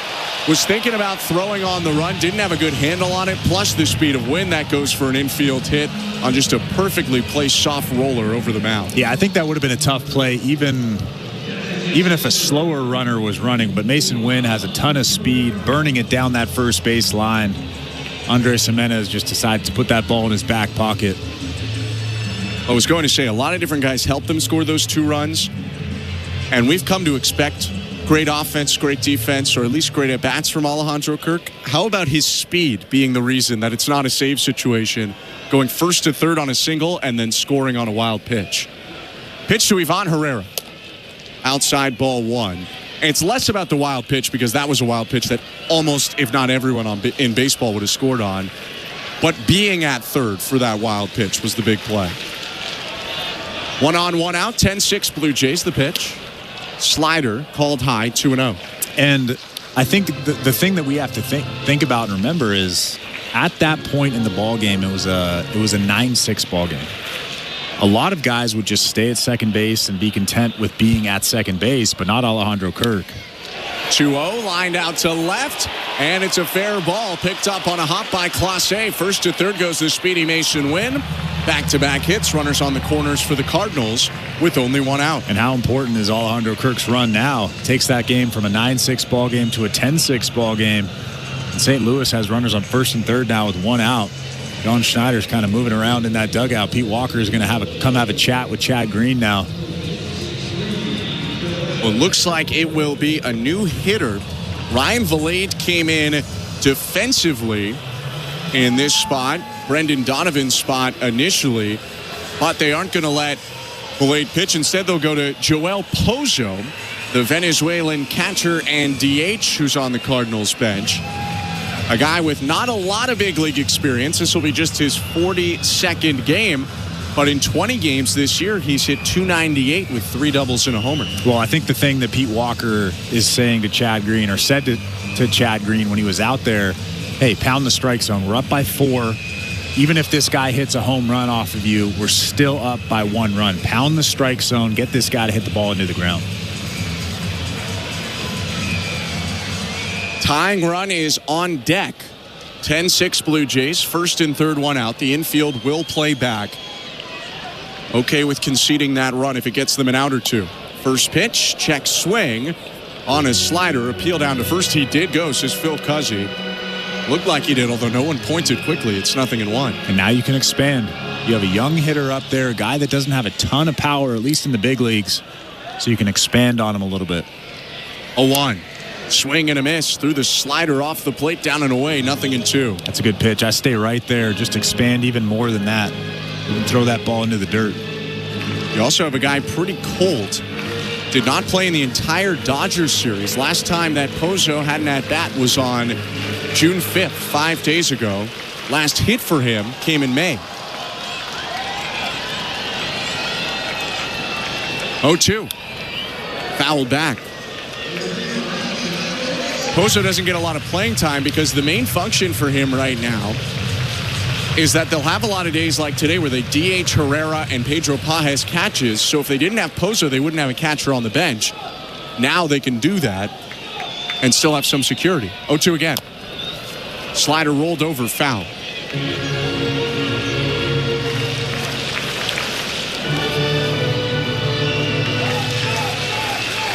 Pozo a little time with the Texas Rangers in 2021. Out of the minors, out of the majors, only in the minors in between that season and now. This is his 21st game of 2025. 0-2 again. Takes the slider outside. That one a ball out of the hand. 1 ball and 2 strikes. Mason Wynn on third base. Ivan Herrera on first. Joel Pozo at the plate. 1-2. Slider popped up just back of the second baseman Jimenez, who ranges onto the outfield grass to make the catch. Big claps from Kirk right on contact. There are 2 down. Yeah, how pumped is he? You love to see a catcher as involved as Alejandro Kirk. You see it a lot from Tyler Heineman. He's very animated back there, but you don't really see it that often from Alejandro Kirk. Pounding that bare right hand into his glove. Love to see it. We've seen it a couple times recently, though. We saw a big celebration, a lot of emotion from Kirk on a walk-off hit. It seems like maybe he's getting to be a little more extroverted than he was before. Here comes John Schneider to the mound. This is going to be a pitching change for the Blue Jays. Second mound visit by a coach, so it has to be. Chad Green looks out to center field. He doesn't look too happy as he's taken out of this game with runners on the corners, 2 down, and the Blue Jays leading 10-6, bottom of the 9th. They will bring in the closer, Jeff Hoffman, for what will be an unconventional save situation. This pitching change brought to you by Home Hardware, the official home improvement retailer for the Toronto Blue Jays, locally owned, genuinely Canadian, as Hoffman strides in for one more time. We think we'll go over to our host today, Show Ali. Thanks very much, guys. Let's check out that St. Louis Bar and Grill out-of-town scoreboard. We were talking earlier about some NHL awards being handed out as we are getting close to the end of this season. Montreal Canadiens defenseman Lane Hutson winning the Calder Trophy today. Elsewhere, Washington Capitals head coach Spencer Carberry was announced as the Jack Adams winner, which is awarded to the most outstanding head coach in a given year. He was the runaway winner. He earned 81 first-place votes on 103 ballots cast, the 4th Capitals head coach to win the award after Brian Murray, Bruce Boudreau, and Barry Trotz. And he's also the first individual to ever earn Coach of the Year honors in the NHL, AHL, and ECHL, which is pretty cool. And in Florida, star forward Nikita Kucherov was named the winner of the Ted Lindsay Award, presented by the NHLPA to the quote-unquote most outstanding player in the NHL, as voted on by members of the NHLPA, as opposed to the media, which largely votes on many of the other awards. It's the second time Kucherov has won this award, the first time coming in 2018-19. This season, he led the NHL with 121 points in 78 games, and of course, he also won the Art Ross as the league leader in points. Kucherov, alongside both Edmonton's Leon Draisaitl and Winnipeg's Connor Hellebuyck, is a finalist for the Hart Trophy this year, which will be handed out alongside the Vezina at the 2025 NHL Awards this Thursday before Game 4 of the Cup Final. Blue Jays baseball, as always, is brought to you by Crown Rust Protection. Back to the action. Here are Ben Schulman and Chris LaRue. Thank you very much, Joe. Jeff Hoffman into the ballgame. Blue Jays up 10-6, but with runners on the corners, the on-deck batter is the tying run. So this is a save situation for Hoffman, who needs 1 out to finish this game. Wilson Contreras is on for the Cardinals. Again, 10-6, 2 outs, 2 aboard, and the first pitch is hit high, deep center field. Racing back, Straw at the track. It's gone, and it's a 1-run game. Second time today that the Blue Jays have brought in a reliever, and the first pitch has been hit out of the yard. 10-9 on Wilson Contreras' 8th long ball of the season. And I feel like I've said this before with Jeff Hoffman on the mound. I don't mind that pitch there. I like the fact that he was just trying to pound the strike zone. Wilson Contreras ambushed him. He was all over that fastball. But you have to remember that you still have the lead. You have to make good pitches to this next batter. All you need is 1 out. Just make a couple of good pitches here, and the Blue Jays will win the game. Forget about that home run. We were talking about this move. Both of us kind of liked it. Felt like the win today move, and the first pitch to Burleson is hooked on the ground to second, toss over to first, and that will do it. Well, it got a little eventful, but in 2 pitches, Jeff Hoffman picks up the save, and it's a good day to be a Toronto Blue Jays. They take the series, winning the game today 10-9, the final. It was pretty obvious what he was trying to do against Wilson Contreras, just trying to pound the strike zone. You have a 4-run lead. Yes, there's 2 guys on base, but there's 2 outs in the inning. He was just trying to get ahead with a fastball. Not a big deal. Wilson Contreras goes deep. First pitch to the next batter, split finger, really good split finger down in the strike zone. Easy ground ball to second base, game over. And all is well that ends well for the Blue Jays. 10-9 the final score at Busch Stadium in favor of the Blue Jays. They've now won both of the first two series on this road trip over teams in and around the playoff picture. We are going to take a quick step aside. When we come back, we'll wrap it up and get you over to Blue Jays Talk with Blair and Barker. You're listening to Blue Jays Baseball, brought to you by your local family-owned Crown Rust Control Center, streaming on the Sportsnet app and the Sportsnet Radio Network. Knock all your summer projects out of the park with Home Hardware, the official home improvement retailer of the Toronto Blue Jays and your DIY partner in making your dream home a reality.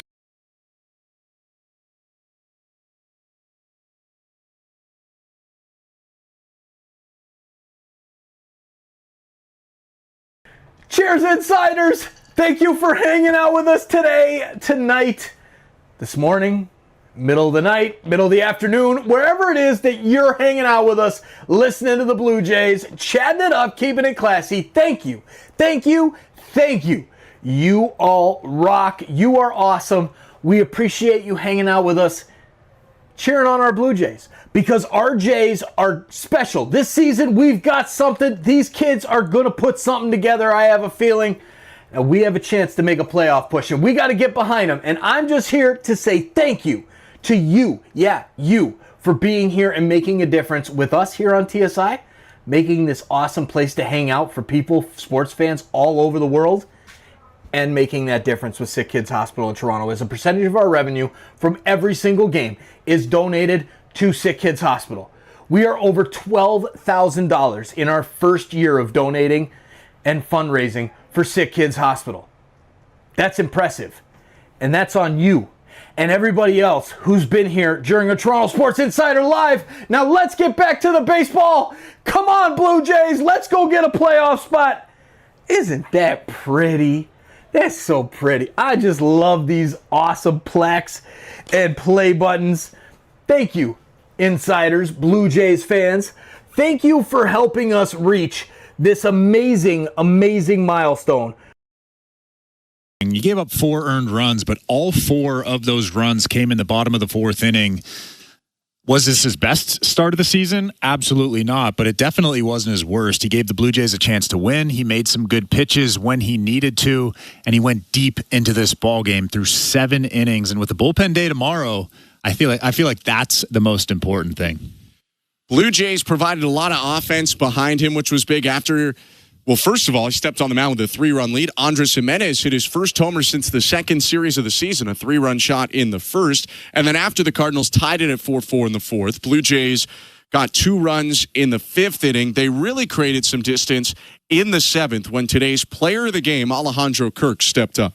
2-0. Swing and a high fly ball deep right center field. Moving back, Victor Scott and Burleson. That ball is gone!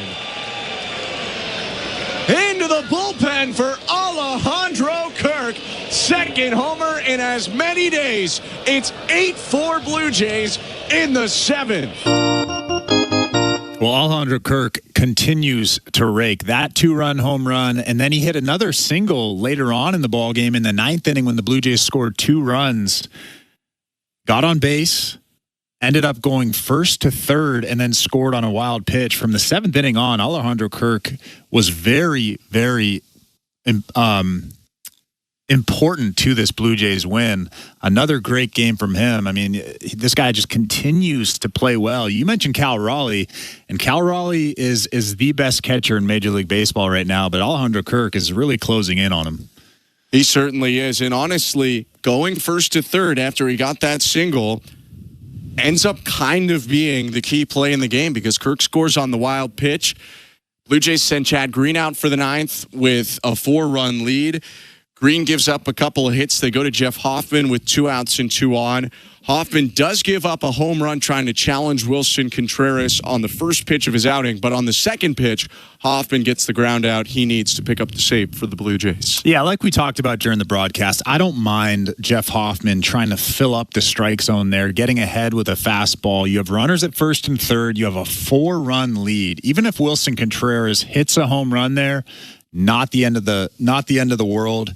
I love that he just came back with a good split finger. Probably not his best split finger, but still good enough to get the final out of the game. I actually don't mind what he did today. Blue Jays win the game 10-9. 10 runs for Toronto on 16 hits, no errors, 5 left on base. For the Cardinals, 9 runs on 12 hits, 1 error, 5 left on base. The win for Chris Bassett. He is 7-3 on the season.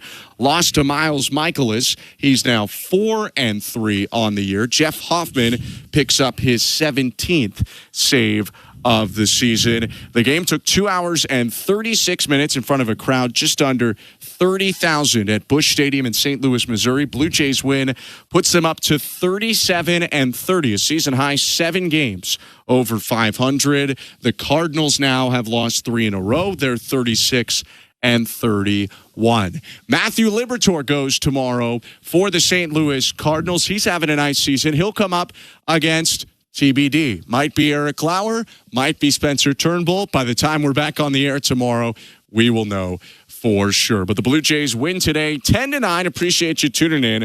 From our technical director, Tom Young, host and producer, Sho Ali, and my partner, Chris LaRue, I'm Ben Schulman, wishing you a great rest of your night. Hope to see you tomorrow, and stick around. A series-winning edition of Blue Jays Talk with Blair and Barker starts right now.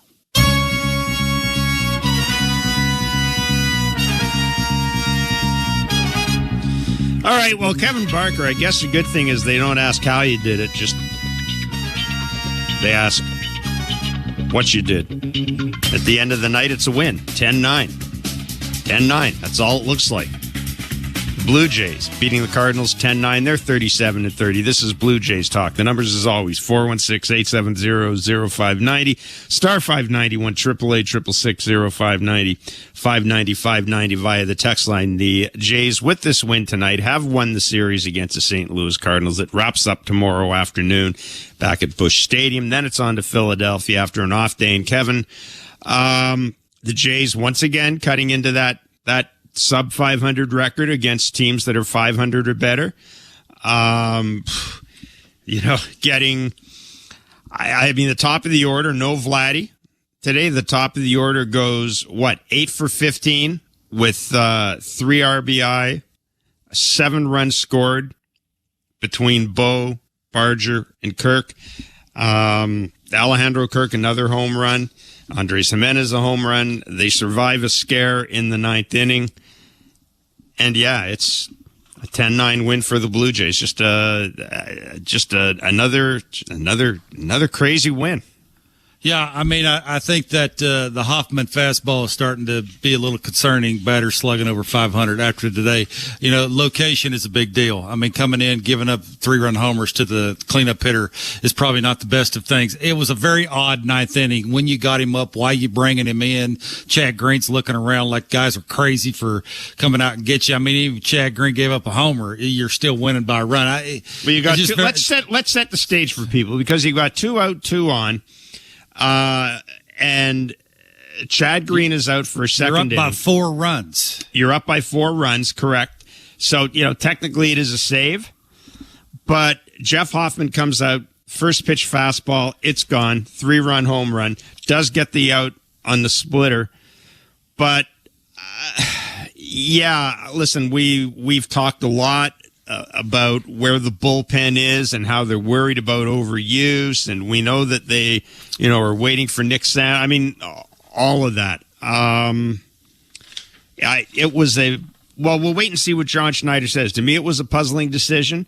And I'm sure John will have a good reason for it. I don't think it's a matter of he just panicked and ran him out there. But yeah, we need to hear what John says about that, because I was surprised they got Jeff Hoffman in there, and you're right, Kevin. That is concerning. It's 8 home runs now from their closer. It's concerning. Yeah, 4 of those come off the fastball. I just think it's locations, maybe overthrowing, split finger and the slider's not working. So, yeah, who knows? I mean, they still won. You don't want to come over here being too negative. I don't know if John panicked or he got him up, got him loose. Maybe if you do that, you bring him in the game. I wondered about that. Just very confusing. That's 4 out of the last 5 days that he's actually pitched. I mean, the heart rate going up. I just don't get it. I mean, if you're not going to rely on Chad Green to get another out with second and third and you're up by 4, I think he had 19 pitches. I just don't get it. I don't understand it. But give the offense credit. I mean, coming into today, they were 9th in baseball with at-bats with runners on base. They had 23 of those at-bats today. They scored 10 runs. I mean, it's just a plethora of pressure from 1 through 9 in the lineup. I mean, every time, basically every inning, well, most of the innings, the opposing pitcher is pitching with traffic. And the more times you run traffic on the bases, the better chance you got of somebody like a Barger getting a bloop double, or a Kirky getting a 2-0 sinker elevated up and away, or, a Jimenez taking a 2-0 change up and getting a 3-1 heater down the middle. Like, that's how you win baseball games on the road, is you force them dudes in the zone. You get them more worried about, thinking about the guy standing on the bases than making a good pitch. So, yeah, this for me was, more of Chris, I think, being a little bit lucky. I mean, basically it was, 1 hit, no runs, 1 hit, a walk, double play. That 3rd inning was big after they scored some runs. The 4th inning, I mean, he gave up the homer. He wanted to cut her away. He sort of choked it off. It was in. Just didn't seem like he could get on the same page. He really didn't know what to throw. I mean, sometimes I think you'd rather be lucky than good. 55% strike one. Like, this is one of those where you're just happy you gave him 7. You're happy you got out of there with a win. You take it. Hopefully tomorrow the bullpen can do whatever the bullpens can do. The lineup stays hot, score some more run, maybe get out of there with a sweepy. Yeah, and we'll know in a few minutes. We should know who gets the start for the Blue Jays tomorrow in the series finale. You mentioned Chris Bassett, 7 innings pitched, 6 hits, 4 earned runs, 3 strikeouts, 2 walks, 5 whiffs only on 43 swings tonight, 3 on the cutter. I mean, it's funny. The Jays take the early lead. They give it up. They get 2 in the 5th to take the lead back. They get 2 in the 7th on Kirk's home run to pad the lead. I mean, not only are they getting a lot of contributions up and down the order, but, it's almost scary now how this team has shown an ability to answer another team's run with a run of their own. That's something we've seen lately. You give up the lead, you get it right back, you add it on. And, as I mentioned, no Vladdy in the lineup today, a scheduled day off. I mean, look, Dan Shulman and other people have wondered about putting Vladdy into the 3-hole.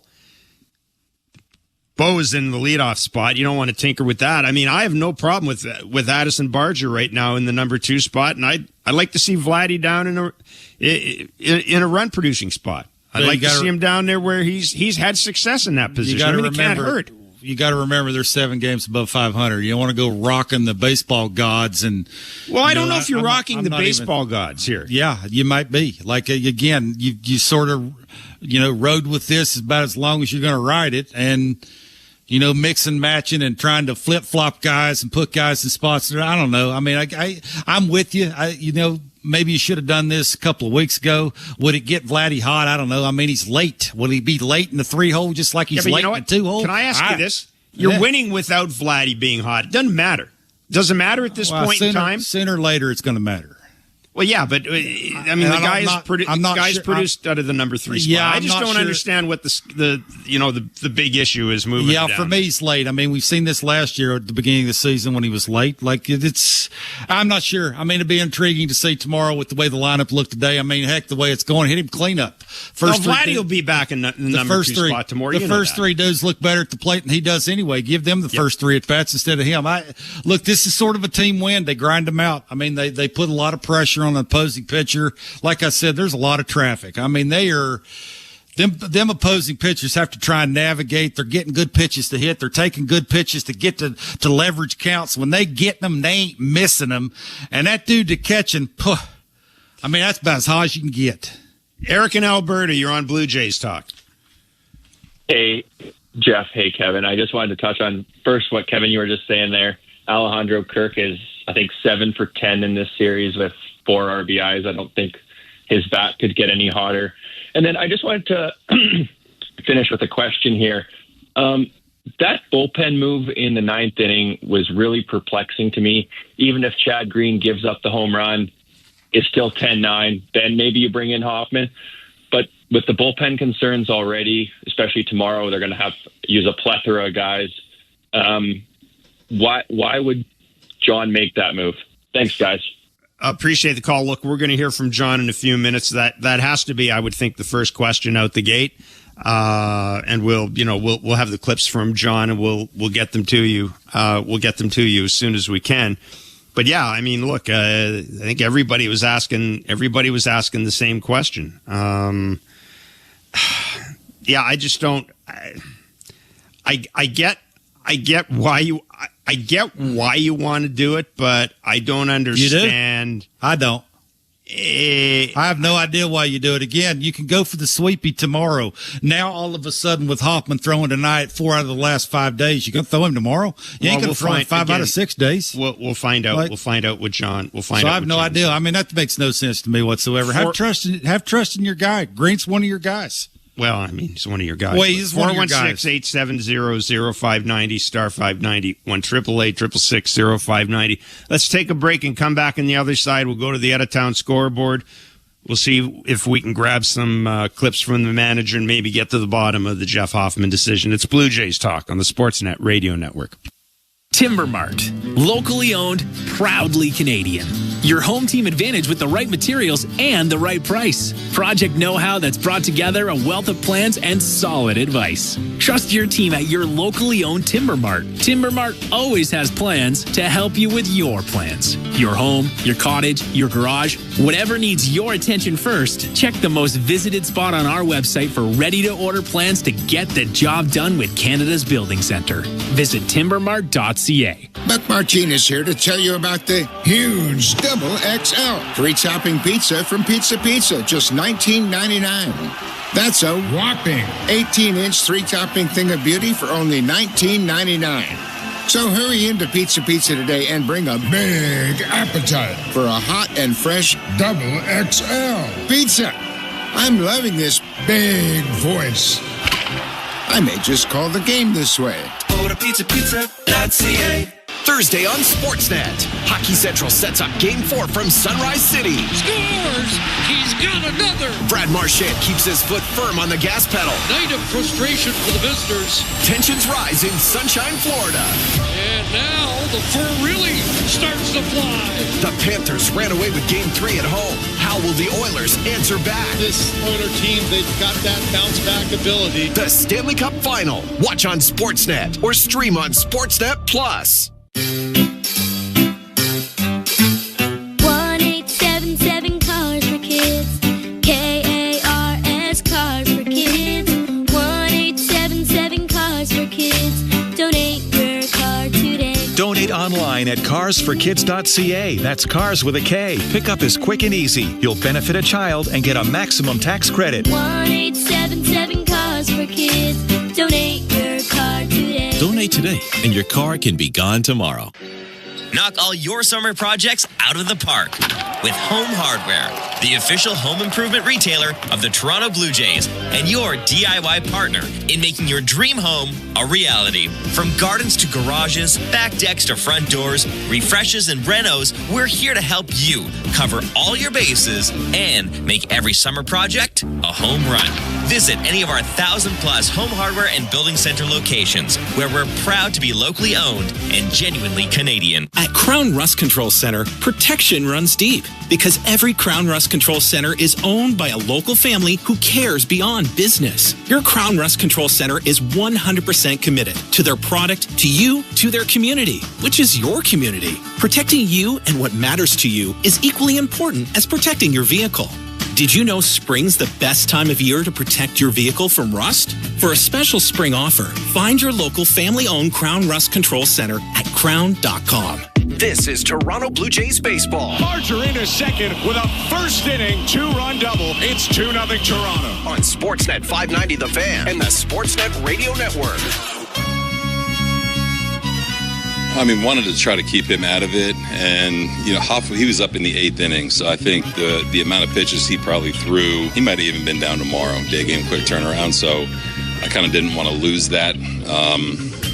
It's tough to come in there. I know it's a 4-run lead, but wanted to give Hoff a little bit of wiggle room too, and he'll get 2 days off. Tomorrow, then the off day. Well, there you go.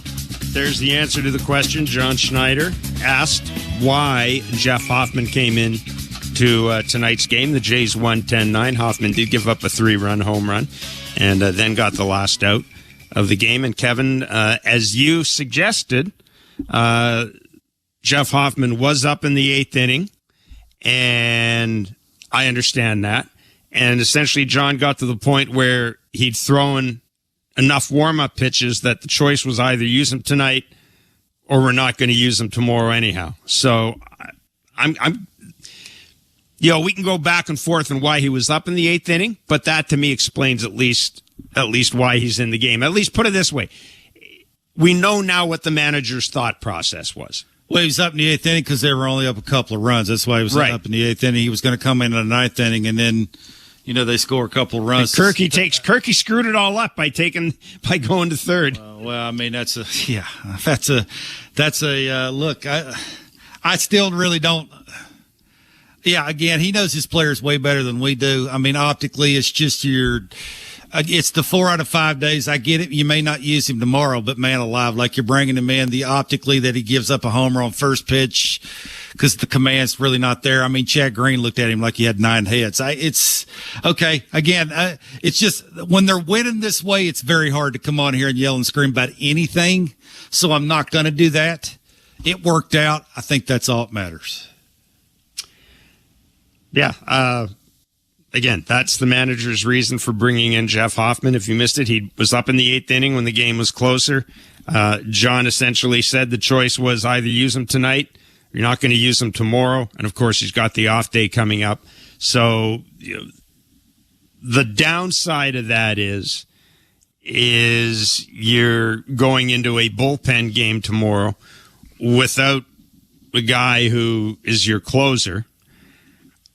I mean, it presents some interesting possibilities tomorrow if they need to go first save.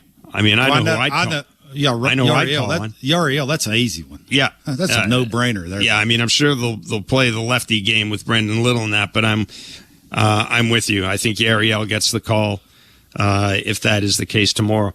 Let's take a look at the out-of-town scoreboard now, courtesy of our friends at Bet365. With Bet365, you can bet on popular markets like hits, home runs, and total bases. You can download the app and find out why it's never ordinary at Bet365. 19 plus, play responsibly, Ontario only. The Yankees and Royals are playing. I believe they've gone final here.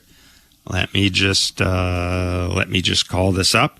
The Yankees had a big lead. They were up 10-8 the last time, or 10-2, I should say, the last time I saw it. They won the game 10-2. So the Yankees have won tonight 10-2. The Detroit Tigers beat the Baltimore Orioles 5-3.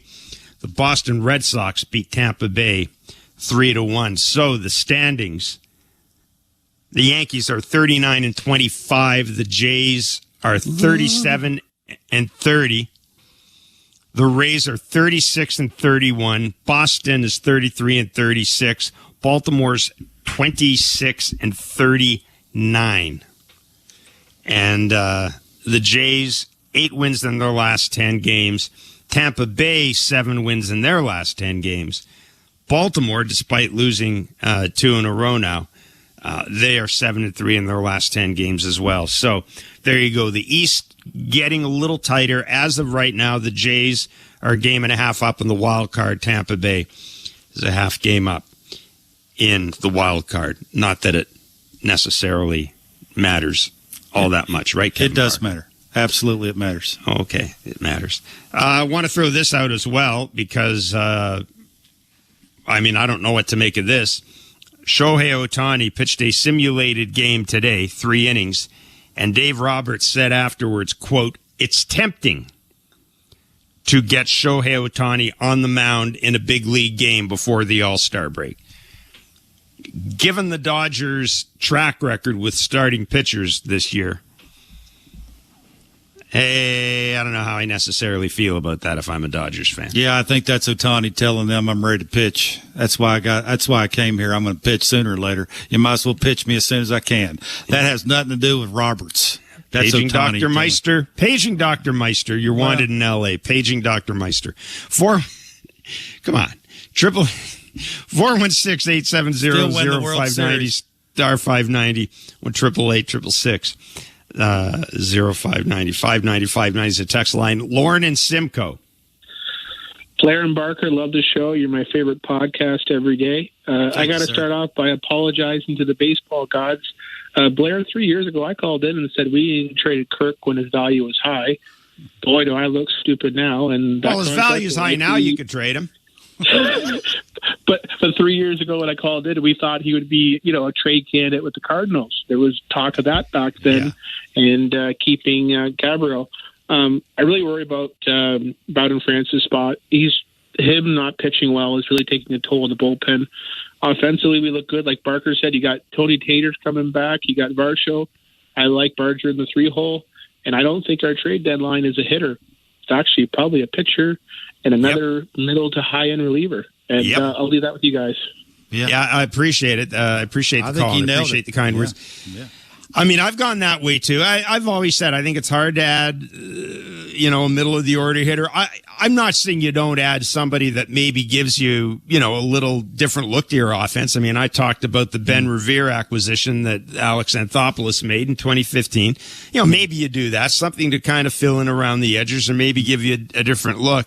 But, boy, right now the question is, where would that guy play?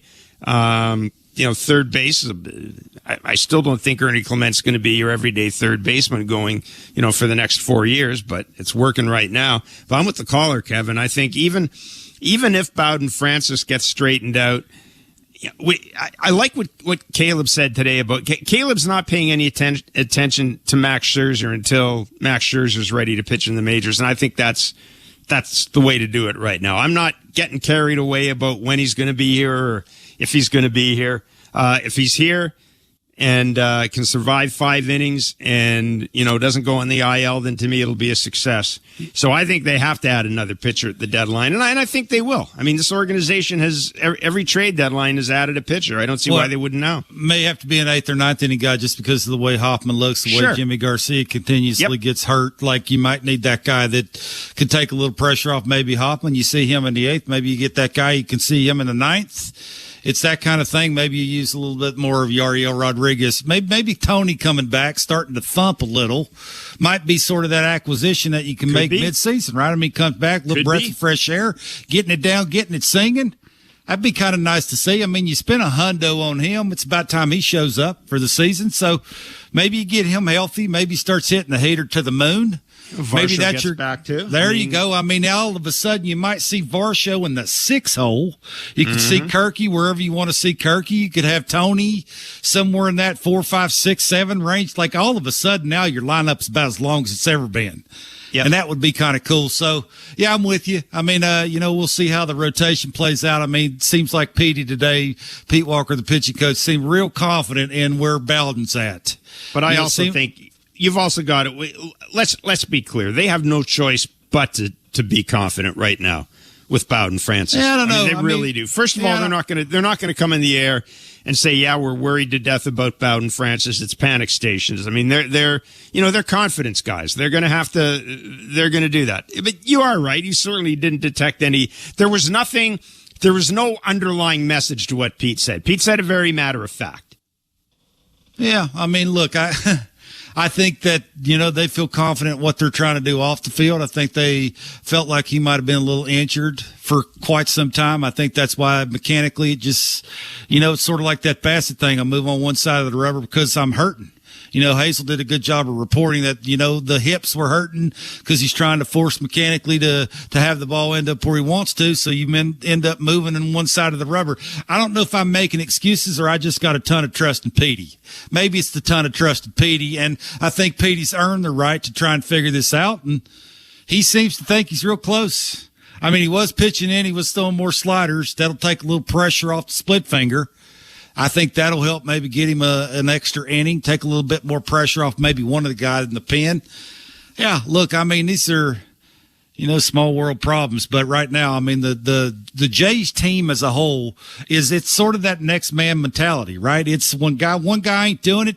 Feeling some dude that nobody in their right mind thought he was going to be any good. He comes in the game, he's getting it done, he helps them win a game. I mean, this is sort of what John's been preaching since day one of spring training. It is, 9 against 1. It's 13 against 1. It's 26 against 1. Like it's a bunch of guys pulling in the same direction, and I don't think you're going to see any different now. They'll figure it out if they continually just do what they're doing offensively. Put pressure. Smother that dude on the mound where sooner or later, if you let him, he'll throw you one down the middle, and everybody will be getting that one-way ticket to Backleg City, Jeff. Ooh-wee.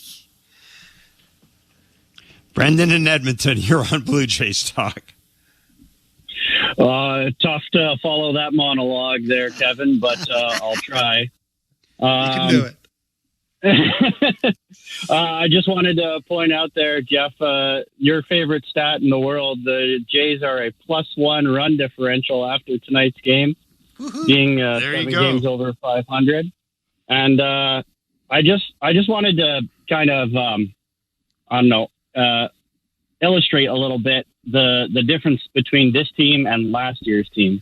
And last year's team, those 2 3-run homers that we gave up, the one in the 8th inning last night and the one that was off Bassett today, that would have sewered this team. They would have just not – they would have been on their heels the rest of the game, not thinking that they could come back and make an effort to win the game. And, a lot of guys pulling on the rope all in the same direction, like Kevin said, just everybody's really contributing.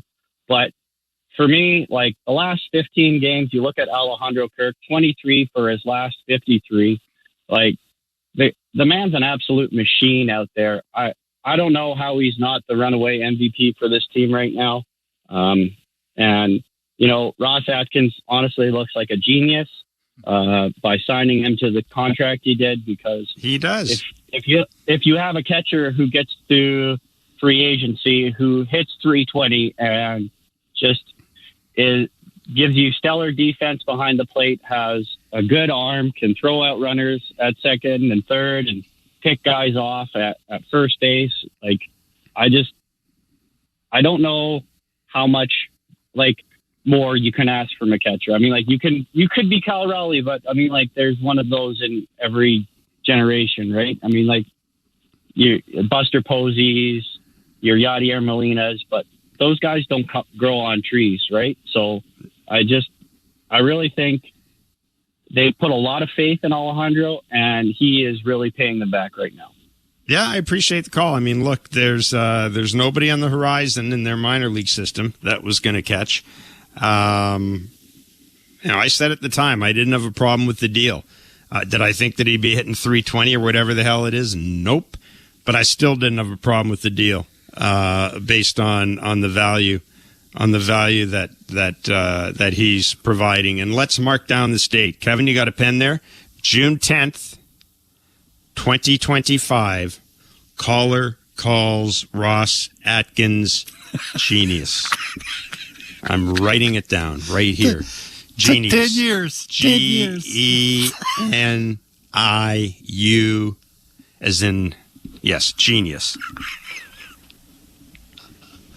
Well, better late than never. Let's very, very quickly before we leave, let's hear from Chris Bassett.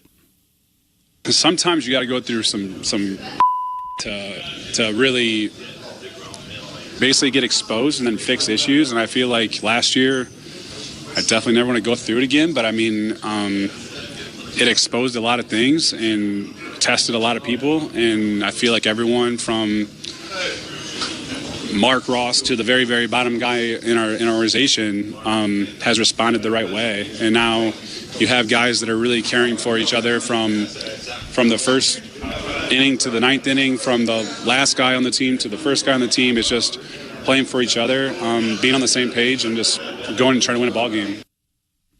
Well, there you go, Chris Bassett. All is good in Blue Jays land. Ross and Mark have got it going on, according to Chris Bassett. Everybody's got everybody's back. 10-9, the Jays are 7 games over 500. And by the way, probably no surprise, but Eric Lauer is getting the start tomorrow. I've got to imagine Spencer Turnbull will be ready to go. But there you are. A 10-9 win for the Blue Jays. Chris Bassett, 7 innings. Not his best start by any stretch of the imagination, but he gave 7 innings. Yeah. He'll take 7 innings out of your starting pitcher any day. Mm-hmm. And heck, you would have taken 7 innings out of your starting pitcher even a couple of years ago, back before everybody got all wound up about number of pitches thrown and everything like that. So the Jays move on to tomorrow afternoon's game. Again, it is I think it's a 2:15 first pitch. There you go. We'll be on following the game with Blue Jays Talk on the Sportsnet radio network, and of course on the TV side on Sportsnet. And there will be no Blair and Barker tomorrow. We will be back on Thursday. Regular service will be resumed. The Jays have Thursday off. Then it's on to Philadelphia, where they take on the Phillies for a 3-game series. And again, we said this was a tough stretch of games coming up for this team. Phillies, Minnesota, St. Louis, Phil. It's a lot of teams over 500. And the Blue Jays, Kevin Barker, your Blue Jays. I'll take them. They're mine. They're on a roll. I love them. Thank you for listening to Blue Jays Baseball, brought to you by the local family-owned Crown Rust Control Centers in Bowmanville and Port Hope. Crown is proud to be Canadian-owned and operated since 1986 to protect your vehicle from rust today at your local Crown Rust Control Center, or you can visit crown.com. Crown, Canada's #1 rust protection.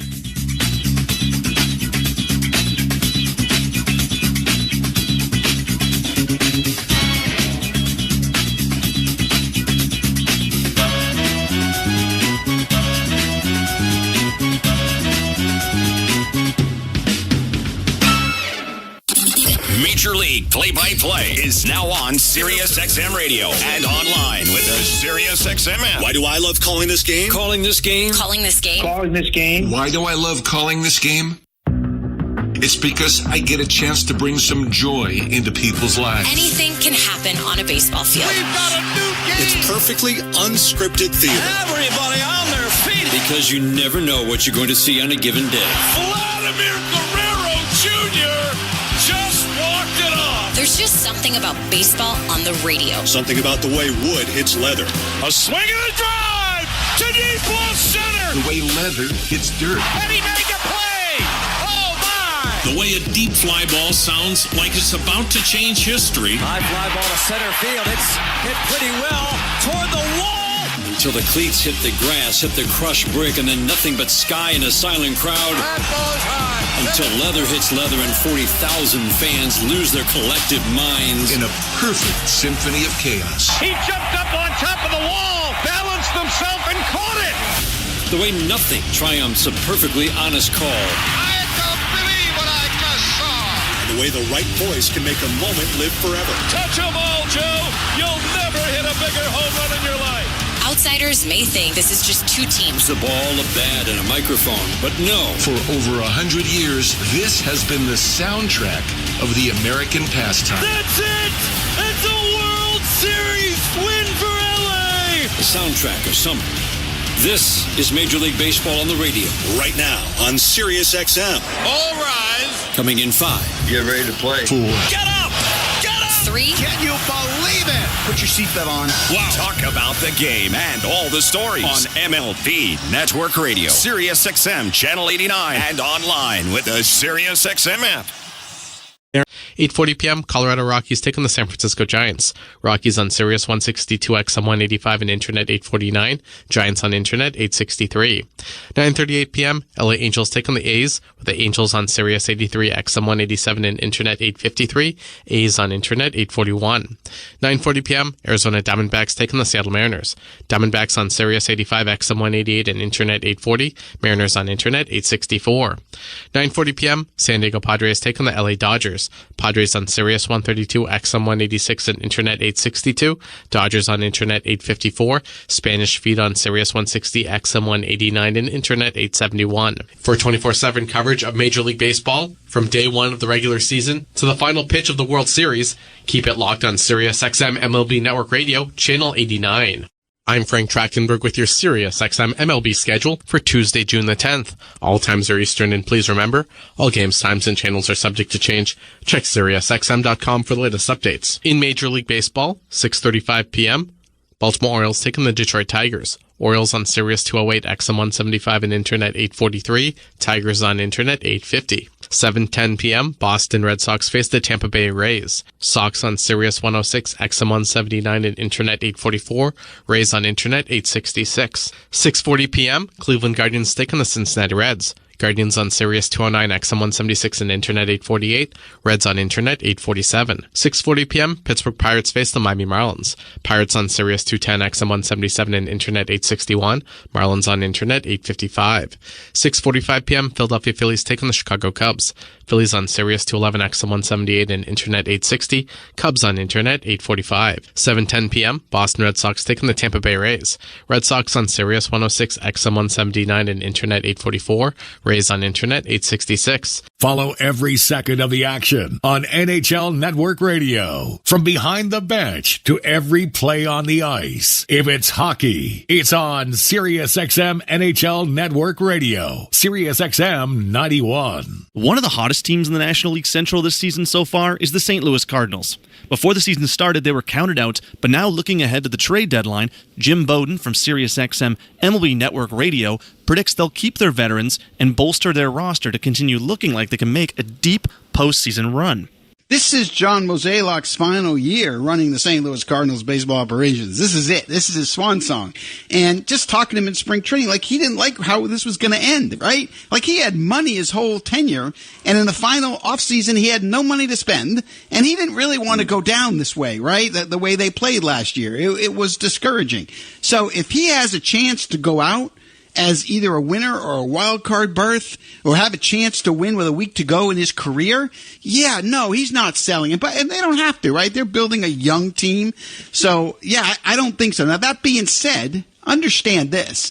If the Phillies called up and said, we'll give you a painter for Helsley, he'll say, what time do you want the press conference? Maybe even Mick Abel for Helsley. He'll say, what time do you want the press conference? So I'm not saying if he's not overwhelmed with an offer, but knowing Mo, he'd like to finish with respect to his career. You know, he's been a GM of a world championship club. He's won a lot of divisional titles in St. Louis. He won a lot of games in St. Louis. And, you know, you're always going to remember the last year of a person's career. You don't usually remember the best years. You remember the final year. If he has a chance to win, I think he holds on to Helsley and Arenado myself.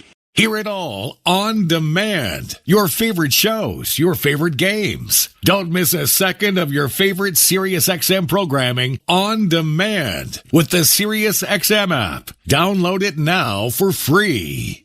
I'm Frank Trachtenberg with your Sirius XM MLB schedule for Tuesday, June the 10th. All times are Eastern, and please remember, all games, times, and channels are subject to change. Check SiriusXM.com for the latest updates. In Major League Baseball, 6:35 p.m., Baltimore Orioles taking the Detroit Tigers. Orioles on Sirius 208, XM 175 and Internet 843. Tigers on Internet 850. 7:10 p.m., Boston Red Sox face the Tampa Bay Rays. Sox on Sirius 106, XM 179 and Internet 844.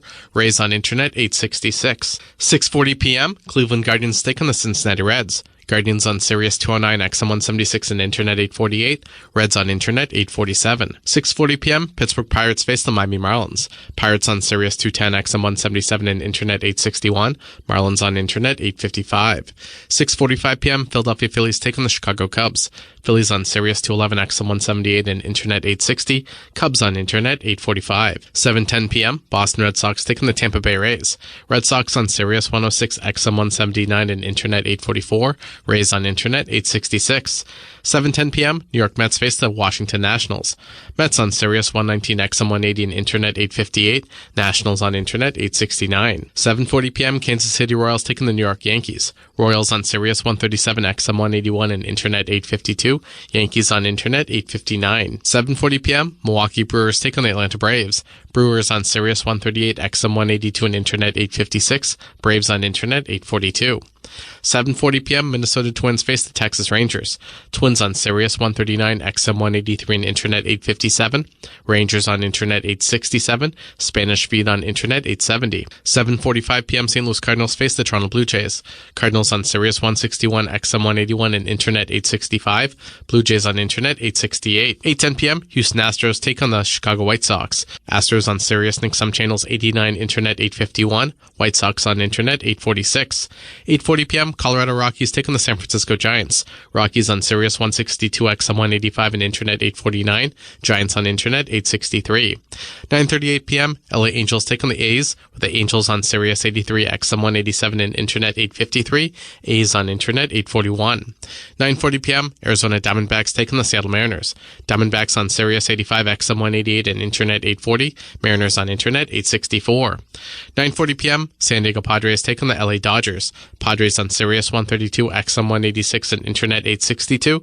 Dodgers on Internet 854. Spanish feed on Sirius 160, XM 189, and Internet 871. For 24/7 coverage of Major League Baseball, from day one of the regular season to the final pitch of the World Series, keep it locked on Sirius XM MLB Network Radio, Channel 89. I'm Frank Trachtenberg with your Sirius XM MLB schedule for Tuesday, June the 10th. All times are Eastern, and please remember, all games, times, and channels are subject to change. Check SiriusXM.com for the latest updates. In Major League Baseball, 6:35 p.m., Baltimore Orioles take on the Detroit Tigers. Orioles on Sirius 208, XM 175, and Internet 843. Tigers on Internet 850. 7:10 p.m., Boston Red Sox face the Tampa Bay Rays. Sox on Sirius 106, XM 179, and Internet 844. Rays on Internet 866. 6:40 p.m., Cleveland Guardians take on the Cincinnati Reds. Guardians on Sirius 209, XM 176, and Internet 848. Reds on Internet 847. 6:40 p.m., Pittsburgh Pirates face the Miami Marlins. Pirates on Sirius 210, XM 177, and Internet 861. Marlins on Internet 855.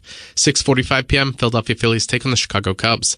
Phillies on Sirius 211, XM 178, and Internet 860. Cubs on Internet 845. 7:10 p.m., Boston Red Sox take on the Tampa Bay Rays. Red Sox on Sirius 106, XM 179, and Internet 844. Rays on Internet 866. The PGA Tour comes to life on SiriusXM. It's your destination for everything on the tour. Hear live hole-by-hole coverage and expert analysis. PGA Tour Radio, SiriusXM 92. After 9 seasons in the big leagues that saw him play 4 seasons each with the Houston Astros and Athletics, as well as a half a season stint with the Chicago Cubs and a final season in 2024 with the Baltimore Orioles, Tony Kemp has announced his retirement. And on SiriusXM MLB Network Radio, he explained why.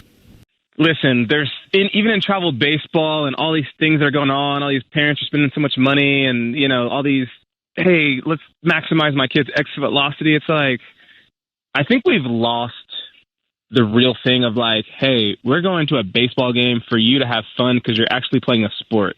Like, not for you to be in the big leagues at 12 years old. And, I just thought it was something I was like, I was telling Michelle too, like when I was writing this, like, or writing the letter, I just said, like, I want people to understand, like, you don't have to be the 6'5", the 6'4", whatever, like, play the game the right way. Move the runner when you need to. Bunt when you need to. Like, hit the sacrifice fly when you need to. Like, the game will respect you when you are knowing when to play it in the right way. And so, I just felt it. That was literally when I wrote that draft. It was from the heart. I literally wrote it one time. It was not edited until like a couple weeks later, and then it was like a couple commas, and that was it. And so, yeah, that was all just genuine, I feel like. SiriusXM has soccer covered end to end. SiriusXM FC. Hear live play-by-play and talk shows hosted by legends of the game. It's SiriusXM FC on Channel 157. I'm Frank Trachtenberg with your SiriusXM MLB schedule for Tuesday, June the 10th. All times are Eastern, and please remember, all games, times, and channels are subject to change. Check SiriusXM.com for the latest updates. In Major League Baseball, 6:35 p.m., Baltimore Orioles take on the Detroit Tigers. Orioles on Sirius 208, XM 175 and Internet 843. Tigers on Internet 850. 7:10 p.m., Boston Red Sox face the Tampa Bay Rays. Sox on Sirius 106, XM 179 and Internet 844. Rays on Internet 866. 6:40 p.m., Cleveland Guardians take on the Cincinnati Reds. Guardians on Sirius 209, XM 176 and Internet 848. Reds on Internet 847. 6:40 p.m., Pittsburgh Pirates face the Miami Marlins. Pirates on Sirius 210, XM 177 and Internet 861. Marlins on Internet 855. 6:45 p.m., Philadelphia Phillies take on the Chicago Cubs. Phillies on Sirius 211, XM 178 and Internet 860. Cubs on Internet 845. 7:10 p.m., Boston Red Sox take on the Tampa Bay Rays. Red Sox on Sirius 106, XM 179 and Internet 844. Rays on Internet 866. 7:10 p.m., New York Mets face the Washington Nationals. Mets on Sirius 119, XM 180 and Internet 858. Nationals on Internet 869. 7:40 p.m., Kansas City Royals taking the New York Yankees. Royals on Sirius 137, XM 181 and Internet 852. Yankees on Internet 859. 7:40 p.m., Milwaukee Brewers take on the Atlanta Braves. Brewers on Sirius 138, XM 182 and Internet 856. Braves on Internet 842. 7:40 p.m., Minnesota Twins face the Texas Rangers. Twins on Sirius 139, XM 183 and Internet 857. Rangers on Internet 867. Spanish feed on Internet 870. 7:45 p.m., St. Louis Cardinals face the Toronto Blue Jays. Cardinals on Sirius 161, XM 181 and Internet 865. Blue Jays on Internet 868. 8:10 p.m., Houston Astros take on the Chicago White Sox. Astros on Sirius and some channels 89, Internet 851. White Sox on Internet 846. 8:40 p.m., Colorado Rockies take on the San Francisco Giants. Rockies on Sirius 162, XM 185 and Internet 849. Giants on Internet 863. 9:38 p.m., LA Angels take on the A's, with the Angels on Sirius 83, XM 187 and Internet 853. A's on Internet 841. 9:40 p.m., Arizona Diamondbacks take on the Seattle Mariners. Diamondbacks on Sirius 85, XM 188 and Internet 840. Mariners on Internet 864. 9:40 p.m., San Diego Padres take on the LA Dodgers. Padres on Sirius 132, XM 186 and Internet 862. Dodgers on Internet 854. Spanish feed on Sirius 160, XM 189 and Internet 871. For 24/7 coverage of Major League Baseball, from day one of the regular season to the final pitch of the World Series, keep it locked on Sirius XM MLB Network Radio, Channel 89. I'm Frank Trachtenberg with your Sirius XM MLB schedule for Tuesday, June the 10th. All times are Eastern, and please remember, all games, times, and channels are subject to change. Check SiriusXM.com for the latest updates. In Major League Baseball, 6:35 p.m., Baltimore Orioles taking the Detroit Tigers. Orioles on Sirius 208, XM 175 and Internet 843. Tigers on Internet 850. 7:10 p.m., Boston Red Sox face the Tampa Bay Rays. Sox on Sirius 106, XM 179 and Internet 844. Rays on Internet 866. 6:40 p.m., Cleveland Guardians take on the Cincinnati Reds. Guardians on Sirius 209, XM 176 and Internet 848. Reds on Internet 847. 6:40 p.m., Pittsburgh Pirates face the Miami Marlins. Pirates on Sirius 210, XM 177 and Internet 861. Marlins on Internet 855. 6:45 p.m., Philadelphia Phillies take on the Chicago Cubs. Phillies on Sirius 211, XM 178 and Internet 860.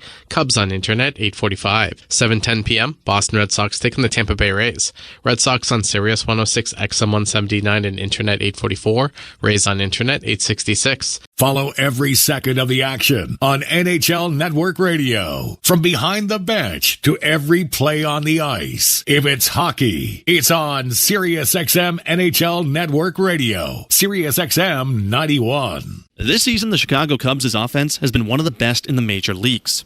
And so, to talk about their early success this season, Xavier Scruggs was on SiriusXM MLB Network Radio on Channel 89.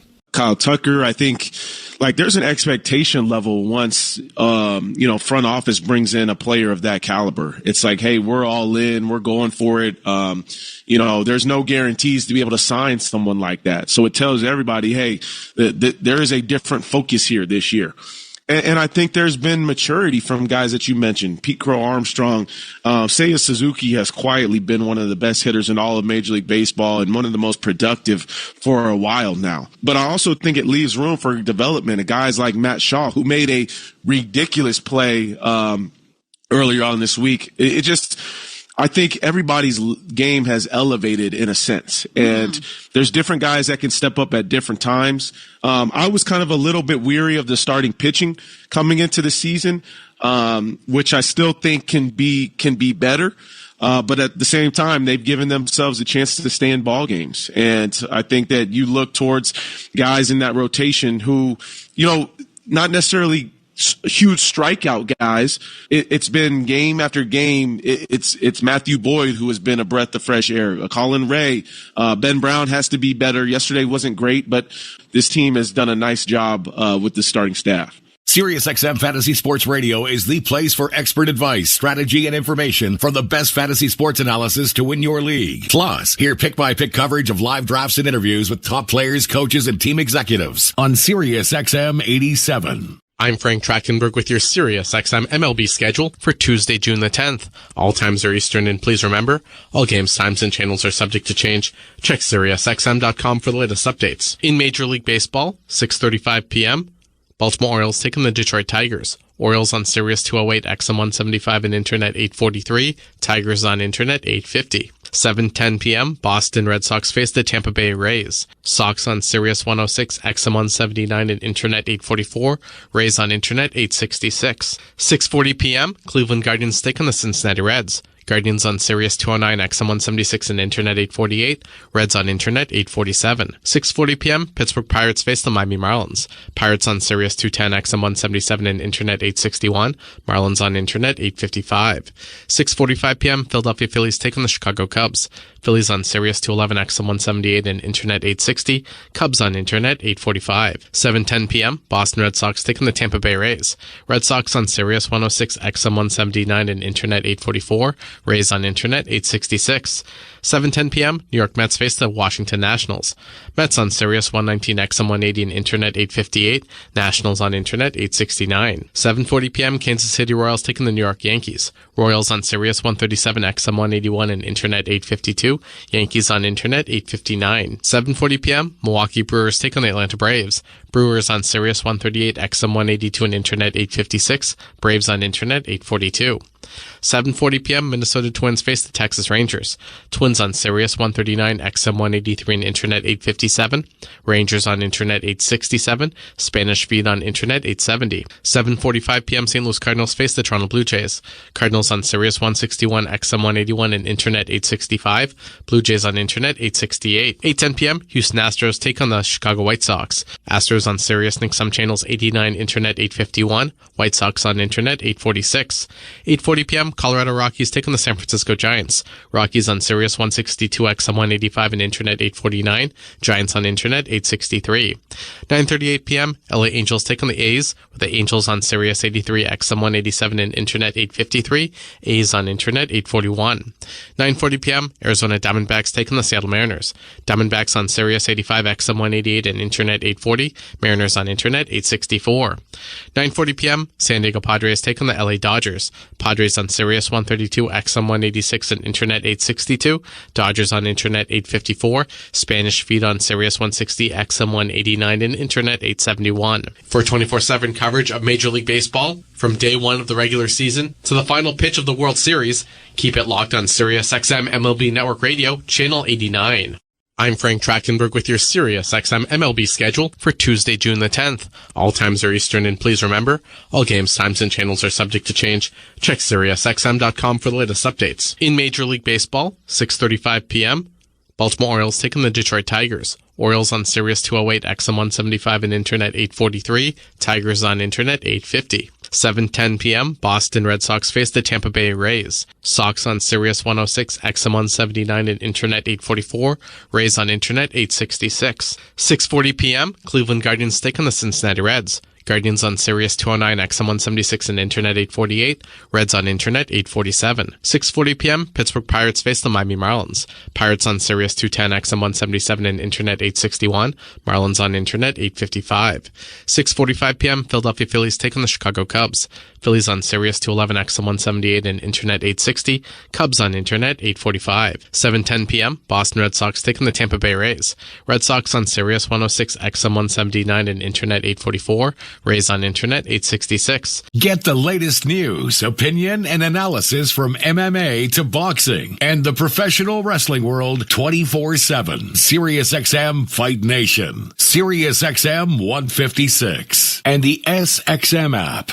Things are wide open in the American League Central Division, and bench coach for the Minnesota Twins, Jace Tingler, talked about how competitive that division is and how every game is a battle with them on SiriusXM, MLB Network Radio on SiriusXM Channel 89.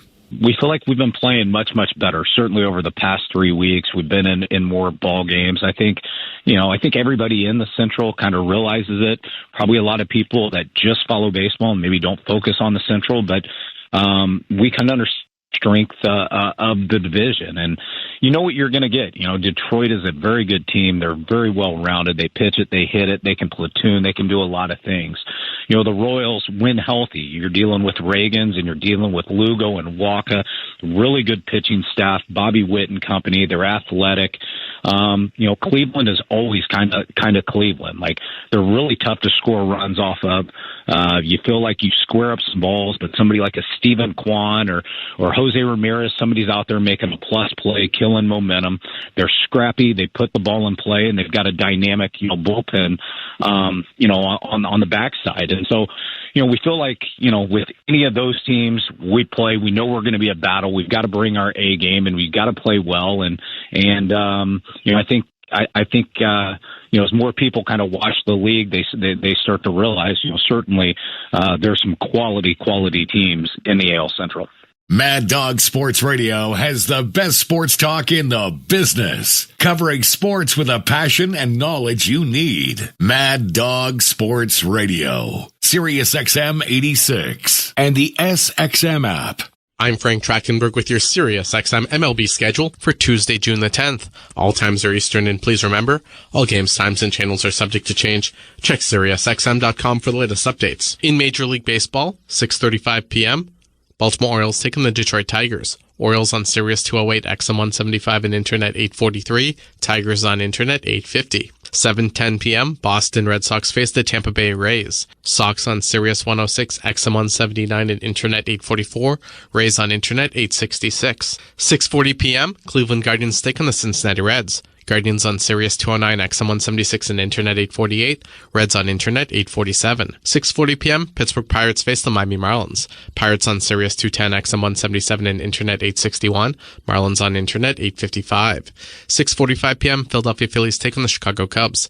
Phillies on Sirius 211, XM 178, and Internet 860. Cubs on Internet 845. 7:10 p.m., Boston Red Sox take on the Tampa Bay Rays. Red Sox on Sirius 106, XM 179, and Internet 844. Rays on Internet 866. 7:10 p.m., New York Mets face the Washington Nationals. Mets on Sirius 119, XM 180, and Internet 858. Nationals on Internet 869. 7:40 p.m., Kansas City Royals taking the New York Yankees. Royals on Sirius 137, XM 181, and Internet 852. Yankees on Internet 859. 7:40 p.m., Milwaukee Brewers take on the Atlanta Braves. Brewers on Sirius 138, XM 182, and Internet 856. Braves on Internet 842. 7:40 p.m., Minnesota Twins face the Texas Rangers. Twins on Sirius 139, XM 183, and Internet 857.